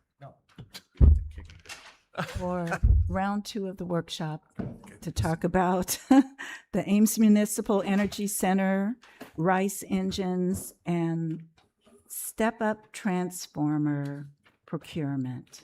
All right. Good evening. Thank you for letting us speak at the workshop tonight. This will give some background information to the City Council. So next week when we come to a council meeting, hopefully you'll have the ability and time to look over some of the stuff that we're talking about tonight, and you can be better informed for our council action forums next week. Next slide, please. Just real quick, everybody understands the Ames Municipal Energy Center, where we're adding 3 what we call RICE units. So they're basically big old truck engines, really big truck engines, totaling about 54 megawatts. As council knows, we've retained Sergeant Lundy as our design engineer, and we're going to be building these at the old coal yard site just south of the plant and just south of the tracks. Next slide. In April, we came to council and we laid out basically a table very similar to this. In there, they had a few extra lines where they showed contingency, they showed taxes, they showed things like that. We've redone this because a lot of the contingencies and stuff differ by parts of the project. We've reformulated this. It still totals up to the same number. We're talking about a $192 million project, and these are the main components of that. And the 2 we're going to focus on are the 2 top lines tonight. The sketch on the other side is basically it's the general layout of what this will look like. You've seen this before. This is actually the ultimate build out, where there would be 3 generation sets to the north up what would be the railroad track. Brian knows how to work the computer. So that's that stuff right there. In the center would be the maintenance, operations, and the electrical building that would be ultimately built and designed for all 6 engines. The part we're talking about tonight are those 3 engines that Brian is highlighting in that red dot. And then just off the page, there's a transformer to the left. Right Yep, right there. Thank you. And we'll be talking about that tonight. Next slide, please. So one of the things that we talked about is $190 million is a large price tag. We're going to be bonding for this. So in the early stages of this, we went out to our financial consultant, PFM, working with our director of finance. We wanted to make sure what would a $190 million bond look like from a utility standpoint, from a ratepayer standpoint, and things like that. So we contacted them, had them run through some detailed models with us, and they were looking over a 30-year model. And basically, PFM came back and with some funding with two things, we can afford a project like this and not heavily impact our ratepayers. There are two components of this, and this slide is a little bit old because at the time we were also talking about adding solar. So I will talk through that. It doesn't have a large impact on this, but we're looking at the 3 RICE units and a $190 million bond. So Don, before we get into this, could you just give us maybe just a sense of direction? I wasn't clear from the staff report what it is that you're asking us to do. So I want to make sure I have the goal in mind as you begin your presentation. Could you clarify that? We appreciate that. So next week at the council meeting on the 28th, we're coming to council asking for 2 things. One is to sign a contract for the generator step-up, the transformer that we need. This has a 30-plus month delivery date. So for us to build this power plant in 2029, 2030, we need to get that transformer under contract, on order, and start construction by the end of the month. So we're going to be coming saying, council, will you support a roughly $2.3 million purchase of a transformer? That's the easy one. The bigger one is the engine. The engines and the transformer represent slightly over 40% of the $190 million project. They too have a long lead time, 30 plus months. That project that component of the project is going to be something in the neighborhood of about $73 million. So we'll be coming to council with a council action form saying, we've evaluated the 2 proposals that we received. We have a recommendation, and I don't want to spoil it. Right. But and we'll be coming to council saying we need to sign on the bottom line. Brian's going to step in, and purchase or put on order these 3 generator sets. The reason why we're coming to you tonight, instead of just providing this information at the regular council meeting, is that timing is critical here. So the engines in particular, the validity date for the cost proposal and the manufacturing slot expire at the end of this month. So if the council is not in a position where it's comfortable making a decision on this major purchase, we are not guaranteed that we would have the pricing that's been proposed and the delivery dates that have been proposed. And that has significant impacts to us from the standpoint of meeting our obligations to have generating capacity to meet our historical peak. It would delay the timing of receiving new engines to be able to meet that obligation. I apologize, and maybe this is just ambivalence to this tonight. None of us have the technical expertise to evaluate the bid aspects of this. So is our role just to provide oversight in what the staff has done in terms of due diligence and to sort of kick the tires wherever we think we can? Am I saying that right? Yes, but it's more than just staff. So Sergeant Lundy's been instrumental in all of the progress in going through this. We've also used Dorsey Whitney from a bond counsel standpoint. They have been reviewing, helping us with the contracts. URAB has been involved in this, and we're meeting with them on Thursday to basically talk about the same thing with them and give them an update.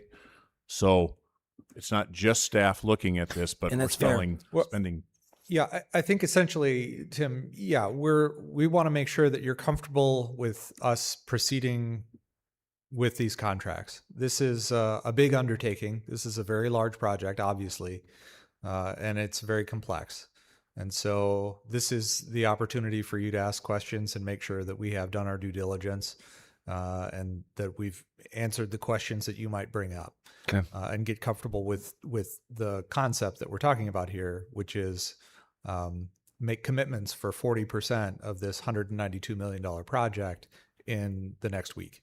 But we're not at a stage where we're deciding whether we to do that. We've already made that decision.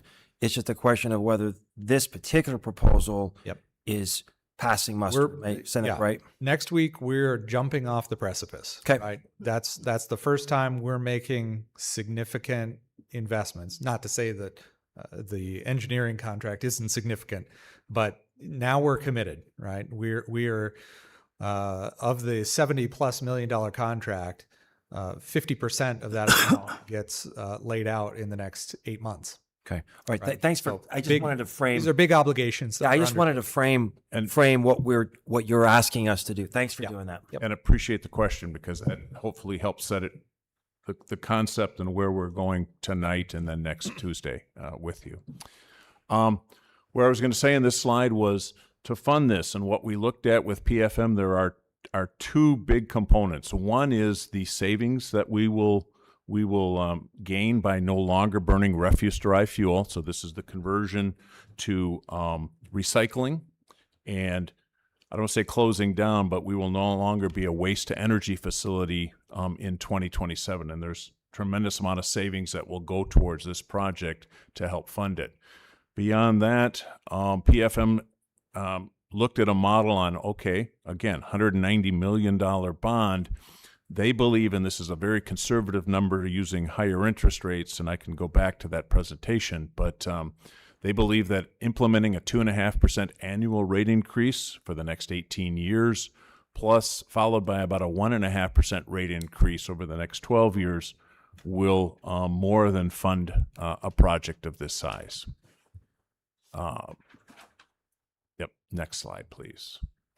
I'm going to talk a little bit about the transformers. I'm going to hand it off to Curtis. So mention that there's two major components. The transformer, or this is the main electrical piece that will connect the generators that produce power at 13.8 kV up to our transmission system. We've gone through that analysis, and again, we'll have a more detailed council action form, but we actually presented this a month or so ago, back in May when we got the bids, and we'll do it again next week. But from an engineer standpoint, the estimated cost on that sheet, and we'll be bringing it back up here in a second, is about $4.8 million. We'll be recommending next week that we purchase a transformer from a company called Calhoun Sales out of Iowa City. The transformer itself is a General Electric 69 to 13.8 generator step up. And the good news on this one is it came in at about slightly over $2.3 million plus tax. So well under the estimated cost. That's the good news. And I'll just on that last slide, the estimated cost being 4.8, the engineer, I think in the staff report, we said it was 3.6. The difference is the contingency piece of that. The transformers were kind of all over the place as far as what to understand on how long and how much they were.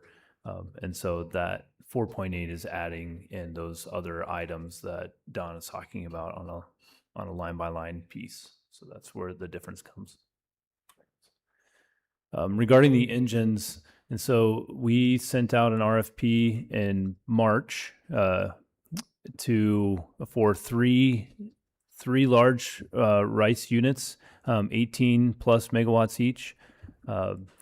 This is the scope of supply. The picture here, I know it's very small, but it gives a general idea of what that scope consists of. We've been pointing to the actual engine component, which is the powerhouse of the whole of the operation, but there's a lot of other things that are a part of this scope.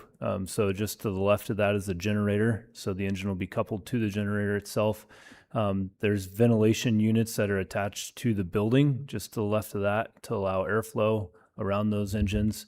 And then going down the line to the right, there's the intake structure, the exhaust going out. There is the air filters for the intake. But then as you follow the ducting, it'll be going through an SCR, which is the emissions reduction. And then it goes out the stack itself that points up. And then further out from that is the radiators that will be cooling the engine coolant to continue to cycle on a closed loop circuit for the engines. The engineer's estimate for this portion of the project was $73.3 million, and that includes the contingency and the escalation pieces as well. And we received 2 bidders for this component of the project, which is what we've been talking about as the rice component. Both of these bidders, Wärtsilä is out of Finland. Their engine is a 18V50DF, and so it's an 18-cylinder in a V formation. It has a 50 centimeter bore as far as the diameter of the one piston. And then DF is just dual fuel, so it's natural gas and fuel oil. Everlent's very similar, except it has a 51-inch bore, so just a little bit bigger of a piston, which drives a little bit more of the horsepower for the engine. If you didn't say it, Everlent is out of Germany. So we have Finnish and German companies. That's right. And does that 73.3 million include the maintenance contract, or is it just buying the thing? It does not include the maintenance contract, so that would be a component out of our O&M on an annual basis. I would say out of this picture, there are other components that supply all of the steel structure and things that would surround and support this equipment, as well as any of the controls equipment and then the electrical equipment as well. So are we going to do questions through as we go through or wait to the end? What's better for Whatever you? you'd prefer. Well, maybe because of the technical nature, it's easier than to do it as we go. Could you just take a second on the bidding process? So this seems like a specialized bidding process. We just don't put something up on our website. Could you walk the council through how we go about conducting a bid for equipment like this? Yeah, it's a well-timed question. Next slide. The evaluation itself. So there's 2 routes that we could take. We could go through a formal bid process where we have to specifically describe each component within the scope and exactly how it should be built, designed, and other such things. And you can do it also as far as a performance piece where it has to perform a specific way. Now, because these engines, we knew that there were definitely 2 vendors that could provide engines to what we needed to have performed, as well as different specifications. Those 2 vendors offer differences within their technical pieces of what the engine provides. And so we couldn't design the engine and we couldn't design, hey, it needs to perform this way because it's just, that's how their design or their engine performs. So we went the route of request for proposals. And so we specified overall how it would need to perform, what size, 18 to 20 megawatts, and different general components within that scope. And the evaluation is based off of these 10 criteria. And so it's not just off of total cost, but it's also how complete and how much they complied with our scope, as well as the performance piece itself. And so what the heat rate is, what the fuel consumption, the oil consumption, its performance as far as output, what the noise is, those kinds of items. Emissions, the schedule of when they can deliver it, a lot of things that they would exclude from the scope, saying we'll guarantee that it would get to port, others would guarantee that it would get to foundation, and those kinds of things. And so we took a score. There was a large matrix that we had Sergeant Lundy develop for us in considering all these components. Now, the proposals themselves were hundreds of pages that we received back from these two vendors. And so it took us a while to kind of go through, make sure that we have an apples to apples comparison of each of those vendors throughout this matrix that we developed. And then we would assign a percentage to each of these criterias of how much of an impact we thought that this criteria had overall. And then it came out to a final score for each of the vendors. Okay, and I'm way over my head here on, I don't know anything about these different criteria, but can I just stay on my question a bit more? So do you go out to, there are a finite number of companies in the world apparently who create this equipment. So do we send that request directly to, I don't know, is it 10 companies? Is it 2 companies? I mean, is it really only 2 companies that create these things? This large of bore, yes. So the proposal is open to anybody essentially in the world that would like to bid or to provide a proposal. It's on our site and things, but we definitely reached out to anyone that we were aware of that would provide this large of bore engine. And we found 2, it was Everlance and Wärtsilä. And so they were already aware that we were looking to build a new power plant and understood a little bit of what we were doing before it got issued. And one more question, I promise.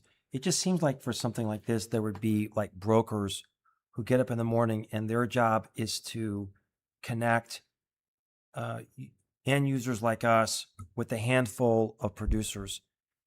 Am I wrong about that? Are there people who facilitate this kind of thing? Did we use that kind of a broker? Yeah. For this, there were basically 2 basic requirements. We wanted something that was in that 18 to 20 megawatt range. And we also wanted dual fuel. We wanted it to have the capability of burning both natural gas and diesel.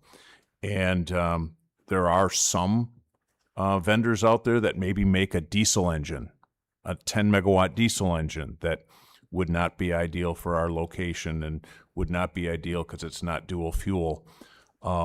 We mentioned this, I think, in one of the previous meetings. The history of these 2 units are basically, or these 2 companies, they make these engines are traditionally in cruise ships, in tugboats and things like that, and that's how they got their start.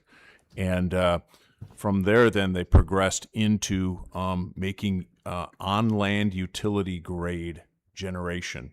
And these are the 2 companies that are predominant, I would say, in the world. Yeah. So you might remember when we ultimately selected Sargent and Lundy to be the engineering firm for this project.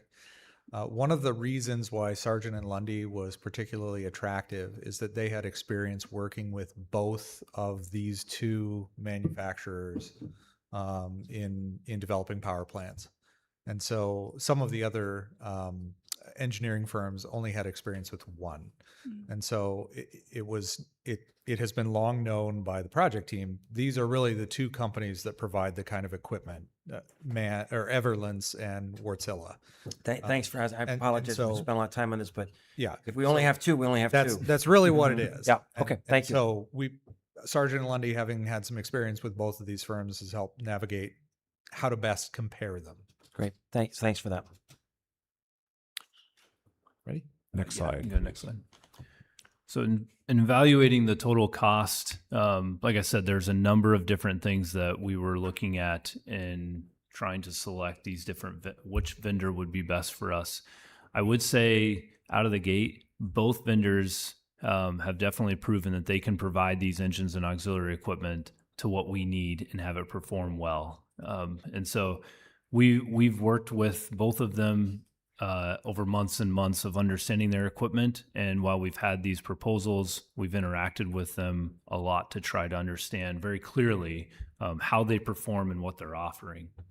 Some of the components here within their proposals, one thing to note, we said that both of them are European. And so they have a euro to US dollar exchange rate.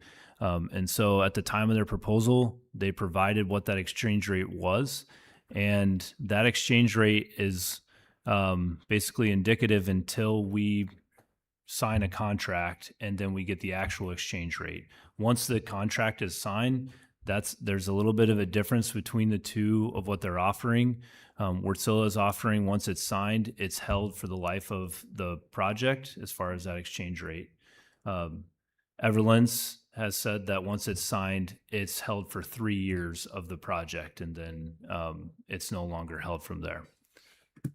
The other item is that both vendors excluded taxes, tariffs, and duties, and so these engines will go. Obviously, we will have to pay tax as the electric utility, but they will also be subject to tariffs. Now, it just turns out that the 24th of this month, a large tariff from Europe goods drops out, and we're under a 2.5% tariff, but these will not be shipped for another 2.5 years.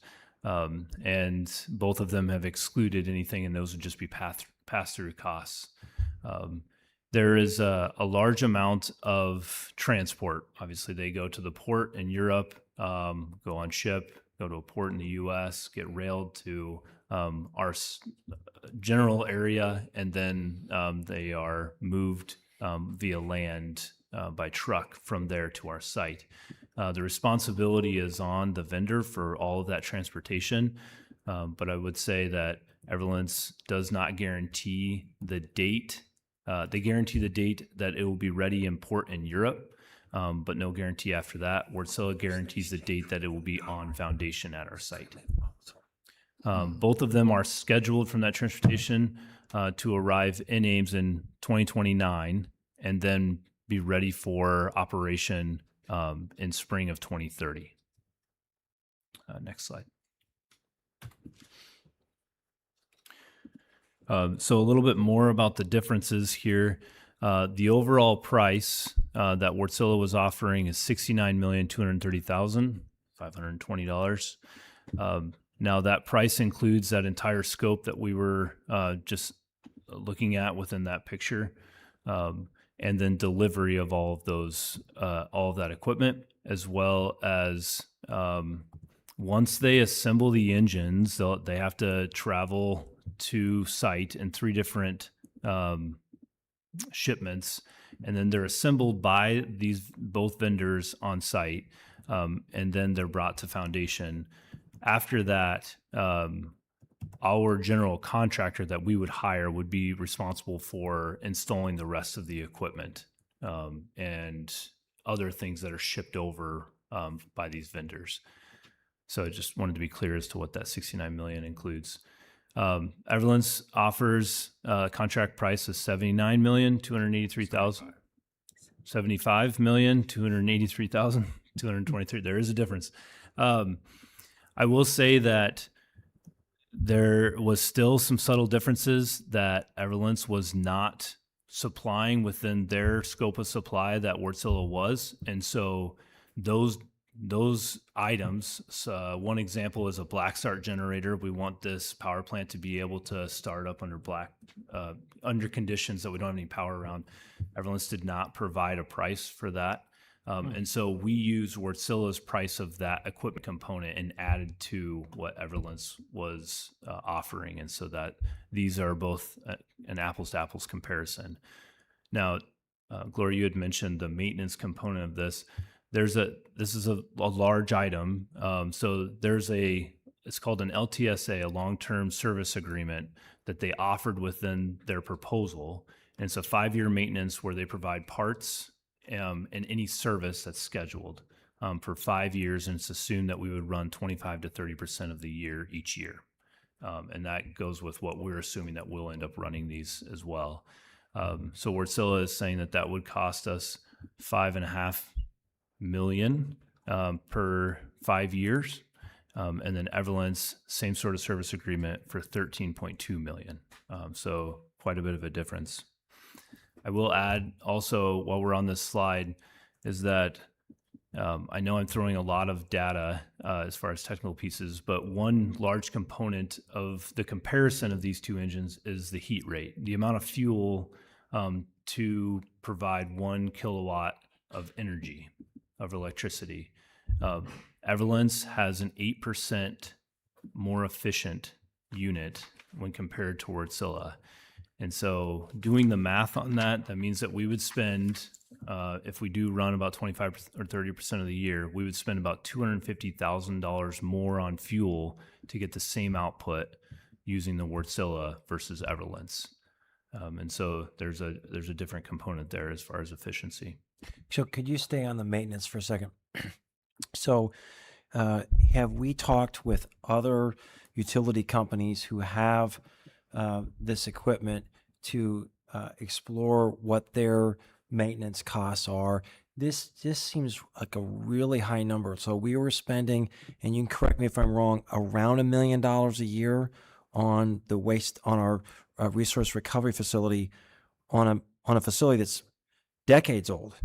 And so here we'd be spending $1 million to $2 million a year on brand new equipment. So help me understand, it's not even running all the time. So this seems like a Are you talking about the Everlance contract? Because the other one is about $1 million per year on a 5-year contract. So this is my point. This seems like a really high maintenance cost for brand new equipment. Is this consistent with what other utility companies are facing for maintenance costs? The Wärtsilä amount is, the Everlance is not. It's much higher than what we were understanding the maintenance would be. Now, we brought this to Everlance's attention and asked them because we had both companies come in and make presentations to us. And their response at first was, this is what it is. And then later on was... That's helpful. Yeah. This is what it is. Okay, fine. And then later on was, we would work with you on that number. I don't know what that means, if that's $1,000 off or $5 million off. That doesn't help, but we were really trying to press on this. But I think that they did respond with an understanding that it does seem high.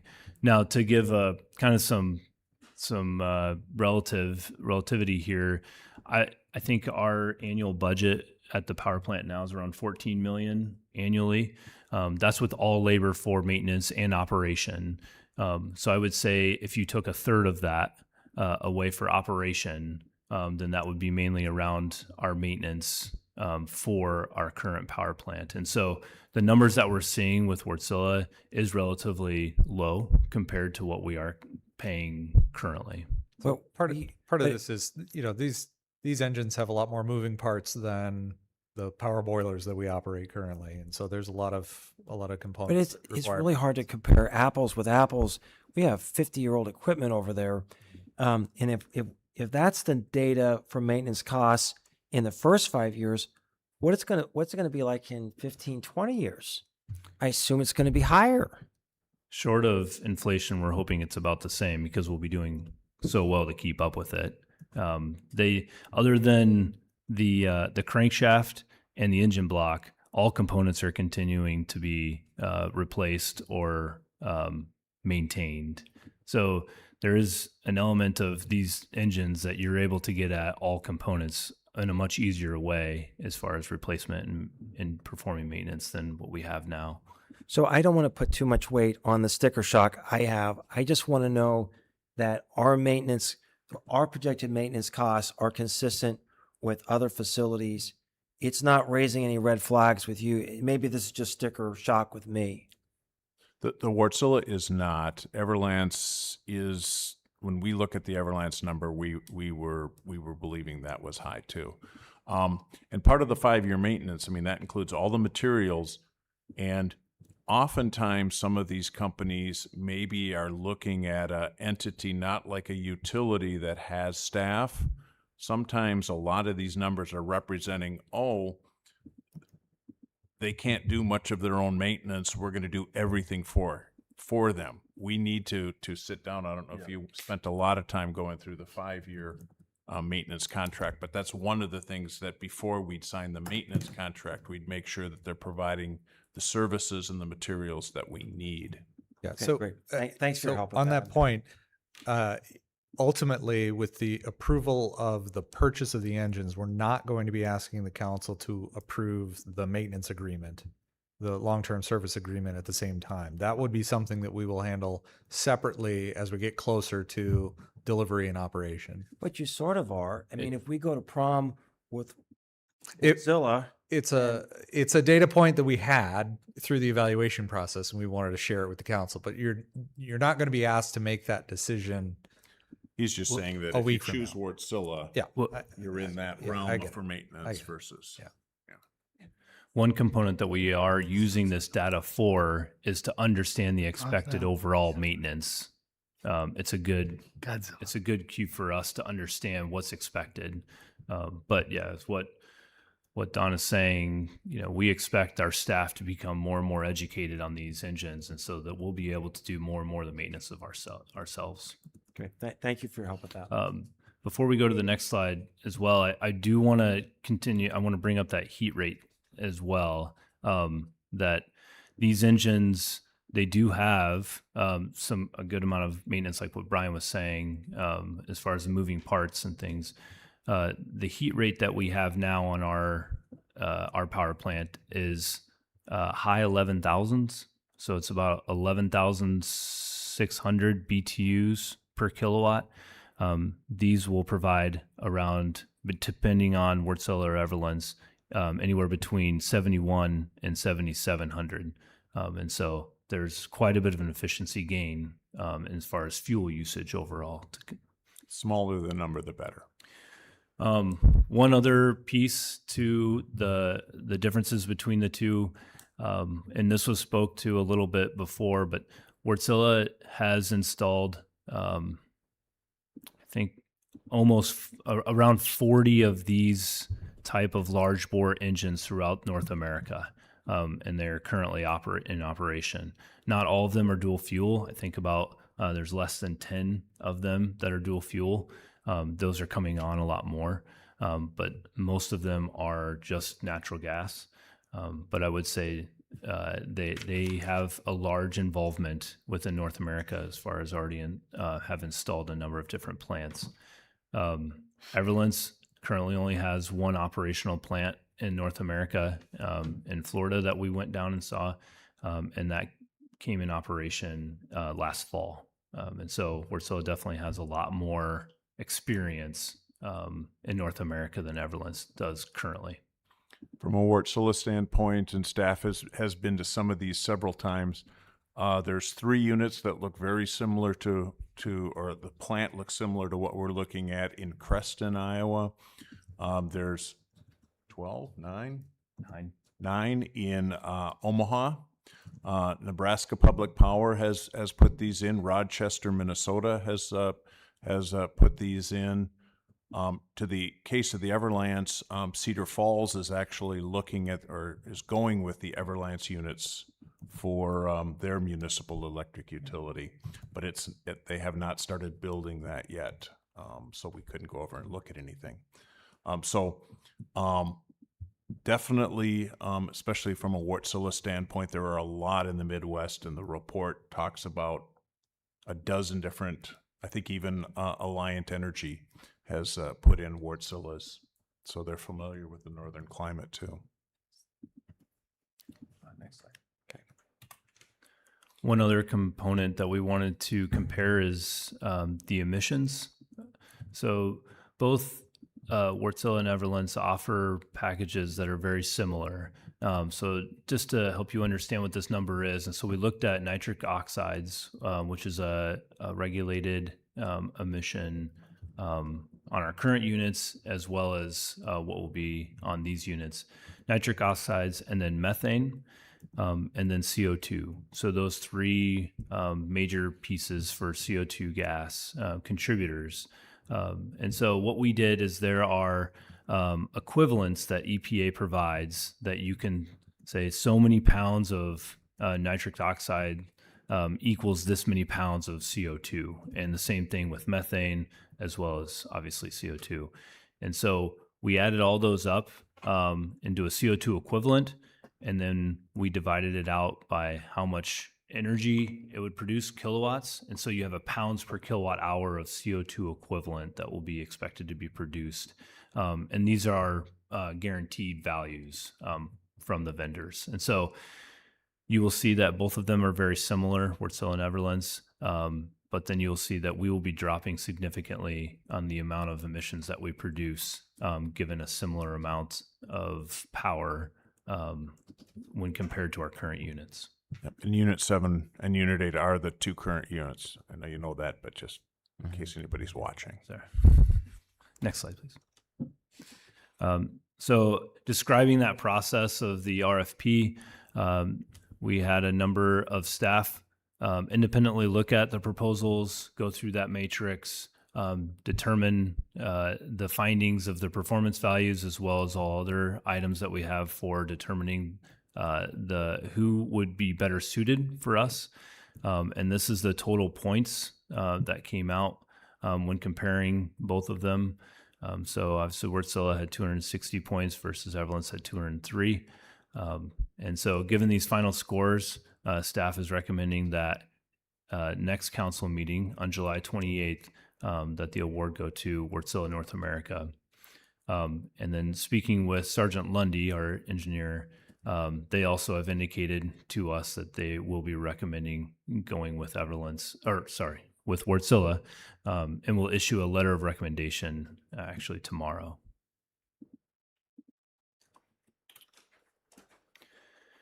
One large piece to bring to your attention is this is actually very similar within the Everland's proposal as well, but Wärtsilä, this is their required payment schedule. And so I'll remind you that this is a $75 million when considering all dollars. And 25% of that is due upon signing the contract. And that validity date is up on July 31st. And so it's actually within 7 days, we have to provide a 25% down. And then within 8 months, we'll be adding another 25% of that overall contract value to pay out.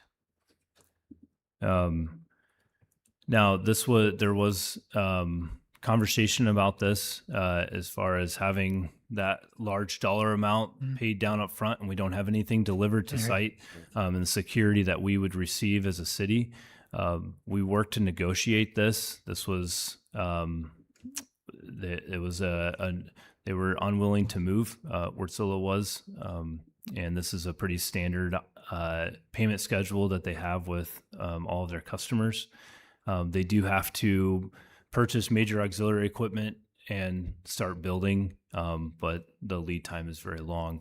And so in considering those pieces, we did explore the option of a surety bond. We talked with Wärtsilä and found out that they did provide that to some other customers. That surety bond would be $1.5 million and some change. And when we were looking and trying to determine what the value of something like that would be for us, staff looked at the track record of Wärtsilä, and I just mentioned that they had around 40 different engines installed throughout North America. And then we also looked at their publicly available corporate financial records that our finance director looked at. Everything is looking pretty solid, good. That is the report that we received from that Wärtsilä is offering. And what we see is that this is in the event Wärtsilä is responsible for these engines all the way until they get to site and they're actually put on the foundation. And so the risk is if they go bankrupt. And so we're trying to understand what that risk would be, and that's why we're looking at their financial background and understanding how have they performed for all these other customers in a similar way. And so staff believes that it's not worth the $1.5 million for surety bond, but we'll leave that up to council for that decision. Yeah, and if council does desire or requires the surety bond, that $1.5 million would then be added to the cost of the project. So in other words, we pay Wartsila to protect their own bankruptcy, protect us from their bankruptcy. That makes any sense. So short of a surety bond, is there something we can do within the contract that would help protect us? So as Curtis had said, the contract itself, in essence, protects us in that they take on the responsibility of the units. Let's say a ship sinks or something happens, it falls off a train track somewhere coming here. They have full responsibility of that, and the surety bond wouldn't protect you for that. Okay. The idea is we're handing over $35 million to this company, and we don't have anything. Normal purchasing policy would be, we'll pay you when we get something in return, so that we've gotten something.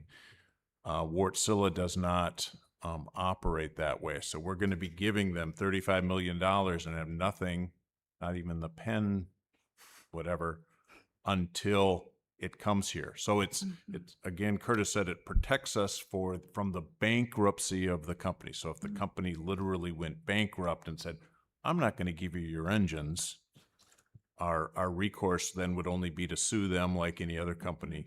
The surety bond would protect us. If not, we're just in line with every other debtor trying to get something out. But the contract itself protects us for all known things that could happen to the unit itself until it literally gets here, and they're responsible to put it not only on site, but into the correct location and things like that. Okay. Does Everlance operate the same way? Do we know? Yeah, that's a good question. So upon their offer, I will say that both companies lowered their offer all the way until July 20th while we were working through negotiations. And one element that Everlance was offering is that we would only need to put $1 million down per engine, so $3 million down until January of 2027. Then we would need to put the 25% down.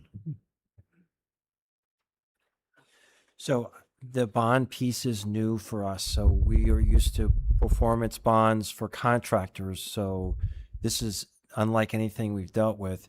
So who would provide a bond like this? Wartsila has identified a firm that would provide the bond. And is our engineering contractor familiar with the protocol for these bonds, the appropriacy? Have they been any guidance on this? They were the ones that pointed us to the ability that Wartsila has in providing this bond. And it turns out that Wartsila has traditionally only provided this option for companies that require it by law. And Sergeant Lundy has worked with a company that was the case and worked through that situation. And they paid for a surety bond as far as a pass-through cost to the customer. And we haven't asked anything further from that. So correct me if I'm wrong. So a surety bond in this situation, they're monetizing the risk. So they're saying, I mean, it's not a general bond. This is a company that has looked specifically at this company, and they have said, based upon their financials, this is what the price of the bond would be. Am I saying that correctly? So this is a company that's done their due diligence on Wartsila. Am I correct on that? And I would assume so. I haven't asked that. I haven't asked any questions about the company that provides it. We don't know who the underwriter is at the moment. We have not really thoroughly investigated the bond. but the underwriter is saying that based on Wartsila's financials, right. In other words, if this was $1, and I'm being absurd, but if this was $1 for the bond, that would be a way of saying that Wartsila is in impeccable financial condition. If it was $20 million, they would say, holy cow, this company is a bit on the rocks. So they're pricing this based upon their underwriting and their risk. Am I saying that correctly? I would think that's the normal practice. Yeah. Well, that's what I think so too. Yes. So, but in some ways, that's a signal to us, right? Mhm. And so if they're saying to us that we believe the price for this bond should be 1.5 million, that's telling us something as the end user that it's an important data point. I guess I'm not pushing back so much 1.5 million. I mean, the sticker shock is all gone right now, so spend whatever you want. But just as we think about that number in relationship to the total price and the exposure, it seems like this is something that we should give some thought to. This is new for me, but that to me is a signal that the underwriter says that it's putting sort of in essence, like a bond rating on Wärtsilä. That's the cost of getting one of these surety bonds. You think I'm saying that correctly? Mm-hmm. Okay. Yes. Yeah. Thanks. That's not telling me anything. I don't understand any of what you just said, Tim. So Yeah, but it doesn't send a message to me. Well, I mean, this is worth another second. So bonds, like insurance, are just monetizing risk. Mm-hmm. And so the lower the price of the bond, that would signal there's lower risk. If they put the price tag of the bond really, really high, higher than it is now, then it's signaling there's greater level of risk. So hypothetically, if a company would have been able to know that Enron was financially on the rocks, they would have made that bond really high because Enron was in great risk. I guess my question is that a high amount? Well, I mean, it's a $192 million project. That seems like a relatively low amount. And the surety bond is just on the equipment, so Just it's on on the- the Okay, so just on 75. 70. No, 70 it's just on the 35, isn't it? 73. 75 million. It's on the 75. So that's helpful. So I thought it was just on the 35. It's a better deal. Well, if 'cause it's 100% of the equipment Yes. costs. 100% of the equipment cost. That 'Cause were- so We do pay out half of it in the first 8 months, but there's still continuous payments, so they're going to Oh, surety. so Gloria, thanks for that. That makes the deal better for me if it's 1.5 million on a $70 million price tag, right? So the deal got a little better for me. twice as good. Yeah, yeah. More confidence. And we're not taking this lightly, and we're continuing to explore this, both with Sergeant Lundy and others within our organization. And on the flip side, $1.5 million can go a long way in this project and other capital projects that we do. So we want to be sure that if council chooses to spend or want us to spend that $1.5 million, that we're getting the protection that we need. So $1.5 million is almost real money. So we want to be careful. Does Dorsey Whitney advise on this piece as well? We did ask about that, and we haven't received much for information back yet. I mean, this came in here on Monday and yesterday, and so we're trying to understand that from Dorsey Whitney, and we haven't gotten the response back yet. That'd be a really helpful data point for council. Yeah, we can provide that.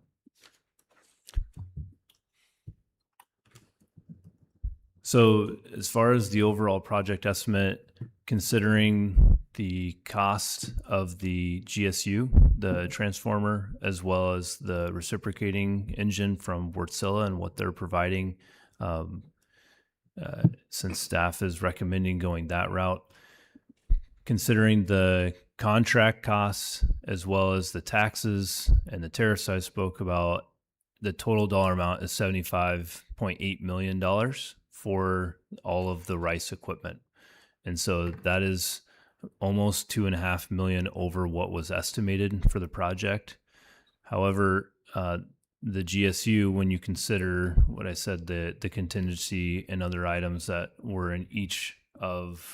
embedded within each of the estimates, it was 4.8 million that was estimated in a contract price of 2.47 million. So we'll have a savings of 2.3 million, which they kind of help one another balance out. There are two smaller items that we have issued contracts for. The geotechnical investigation that is about to be underway here within the next week. That was a little bit higher, 7,000 over. And then the topographical survey that we've kicked off as well is a little bit under. So adding those four items up, it's just a hair over 40% of the budget estimate. And we're about 162,000 over what we estimated for the total, which is 0.08% exceedance of the budget estimate. Hopefully this will continue to provide this table. Hopefully it gives you good understanding as to what all where the contracts will be, and what they look like compared to estimate versus actual. I'll point out the largest one we have yet to be able to secure, and that's a general work contractor. And we most likely won't see that number until beginning part of 2027. So Sergeant Lundy will, once we've determined what units we're going with, and we finalize the general layout, they then will begin to start doing the detailed engineering and the design that then would, in conjunction with the construction manager, and then start putting things together so we can get that number. We're not there today on the design to where we can literally go out for costing of that component. Yeah, this will be a big, all the RICE equipment will be a very big step towards that, because we need a lot of information from that vendor and understanding what they offer to be able to put the drawings and the details together for that scope.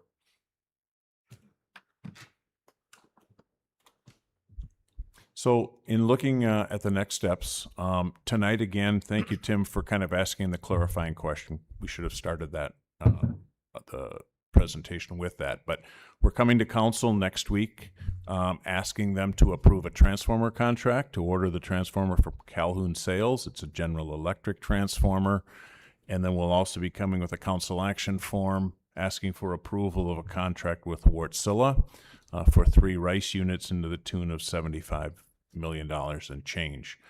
Other things that we're working on kind of behind the scenes, and we've kind of briefed council on this, but just to bring it back to your attention, we're also required then to file an interconnection study with MISO, that's the regional grid, where they then start looking at, okay, as you tie this generation onto the greater grid, what is impacted? Good news is because we're tying it onto our transmission system, this study should come back with little or no impact on the greater grid. In fact, we'll probably be improving it.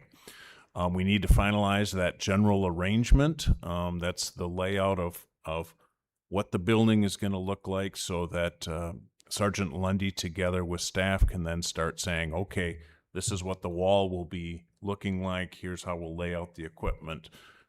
Build that. Basically, it's the construction package. We need to develop changes to our energy cost adjustment. What we are doing here is if you remember on one of the earlier slides, we talked about that there is a lot of savings in no longer being a waste to energy facility. The waste to energy facility, a lot of those costs were captured because it was fuel and purchased power in our energy cost adjustment. So working with Corey and working with a company called UFS, if you remember the Mike and Mark presenters, we have them under contract to look at how do we best set that up in the future so that the savings from stopping waste to energy can be used then to pay off the bonds. So you don't see a big drop in the energy cost adjustment, which would cause higher rates. We want to minimize that impact on our customers. And then also we are developing the financing plan. If you can imagine sending $35 million out here in the coming months, working with Corey, working with PFM to make sure how we do that out of our existing fund. If we need additional money, how do we do that? And what's the transition then eventually to a bond and things like that. But Corey will be able to speak in much more detail on that. I think that's all we have. Are there Again, more will you just questions? repeat so they understand the financing of this, what they'll expect in rate increases? Say it one more time so they understand. Yes. And it was like the second or third slide. If you recall, we've done analysis, thank you, right there, with PFM. They were involved looking at a $190 million project and making conservative assumptions on what we will save by no longer burning waste to energy. They said to fund this, it can be done with implementing a 2.5% annual rate increase beginning in 26-27. It'll be about for the next 18 years, followed by a 1.5% rate increase the remaining 12 years. So normally you've seen it go ratchet up for 5 years and not raise rate. This is every year. Now, Curtis, remind them, Curtis, of the 2.5%, how much is for the debt service on this and how much is our normal increase in expenditures? Remember that? 1% is for the debt service and 1.5% is an assumed inflation rate. So the debt service is probably locked in. If inflation is less or more, we may adjust it. So we're not guaranteed it's going to be 2.5%. Hopefully it'll be less, but for the debt service on the 190, it's about a percent of that, right? This also excludes any revenues that we might receive from the continued operation or availability of Unit 7. That's right. After the time when we implement these new units, which are intended to replace that capacity. So Unit 7 has some value as a capacity resource that can be sold into the MISO auction, and that capacity essentially bought by other utilities. And that's just a cash payment that we would So be what's able to unusual use. here is having an increase every year compounded on it. How much we're just guessing right now, right? Do we know how that 2.5% annual rate increase compares to other local energy companies and what they do with their rate structure? We do a yearly comparison on what our rates look like to the surrounding municipal or co-ops and the investor-owned utility. From a residential standpoint, we are the lowest. If you look at the other ones here that serve in Ames, others are going through other rate increases similar to ours. We can put up a chart that kind of shows what ours is going to look like. It's hard to forecast what others are doing too, but I know several are making large investments into generation and infrastructure also. So I know of no utility that's saying no rate increases in the surrounding area. So I have a question similar to Gloria's. So when you gave us that statistic about the 1.5%, I just want to make sure we're teasing out the premise. Are there any other large capital projects that would be overlaid on this, or is, as far as we can foresee, this is the project? Two questions there. So each year we lay out our capital improvement plan that we present to council. So we have several different capital improvement plan programs that are still in there. We're continuing to rebuild our 69 kV infrastructure. That's all included. When PFM ran their model, they took our existing CIP for the next 5 years, included that in this analysis. They also assumed that we would add an additional above this, something in the neighborhood of at least $4 million in new capital projects every year. And that all of that was included in this analysis that said 2.5% would cover it. Okay, so that's really helpful, and I didn't catch that at the beginning. That's very, very encouraging that those presumptions were considered. I think my last question tonight. So this exchange rate deal is really intriguing. So we've never bought anything this big involving euros, and if you look at a chart looking at the exchange rate, it's extremely volatile. So how we work with the exchange rate is going to be extremely important. And I guess I would suggest that we lean heavily on Dorsey Whitney as our counsel to make sure that we've got, I don't know what a standard agreement is. I've never bought anything like this. So some kind of standard approach to dealing with the exchange rate. Yeah, it's so Dorsey provided us some guidance in finalizing the contract with Wärtsilä. The exchange rate, the way that it'll work, is about 75% of the total cost that's in Wärtsilä's price proposal is calculated in euros and then was converted to dollars on the date of their proposal. That amount, the amount in euros, is then compared to US dollars on the date that we make our down payment of 25%, which, as you indicated correctly, could go up or down. We actually looked at the initial offer letter that Wärtsilä provided, and it was dated in late May, and compared that with the exchange rate change on the day that they had their interview with city staff, and found that if we had locked in the contract on that day, on the day of the interview, the total cost of the contract would be about $900,000 less because the dollar had strengthened against the euro in that period of time. However, in the course of negotiations, as Wärtsilä has revised its price proposals, they've also revised the date upon which their proposal was calculated. So we may not have such a savings. It has looked pretty stable, the dollar versus the euro, over the last 6 weeks or so.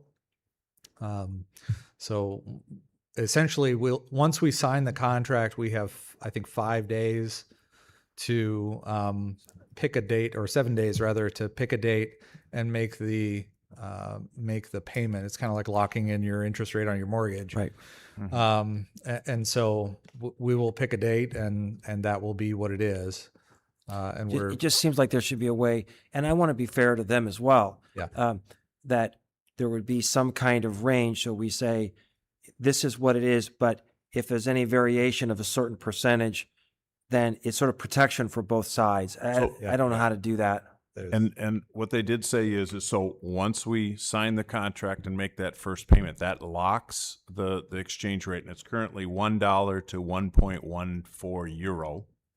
But when we lock it in, they said that they go out and there's a financial thing in Finland where they go and hedge all that. So then that number is set. Whether it goes up or down, we're done, and they go and hedge that risk. So so that's helpful. They're going to absorb that risk. After that date. Okay, so got it. Any That helps. exchange rate fluctuations after the date we sign the contract and make the payment, they will carry that risk because they're insured against it. Right. Got it. Right.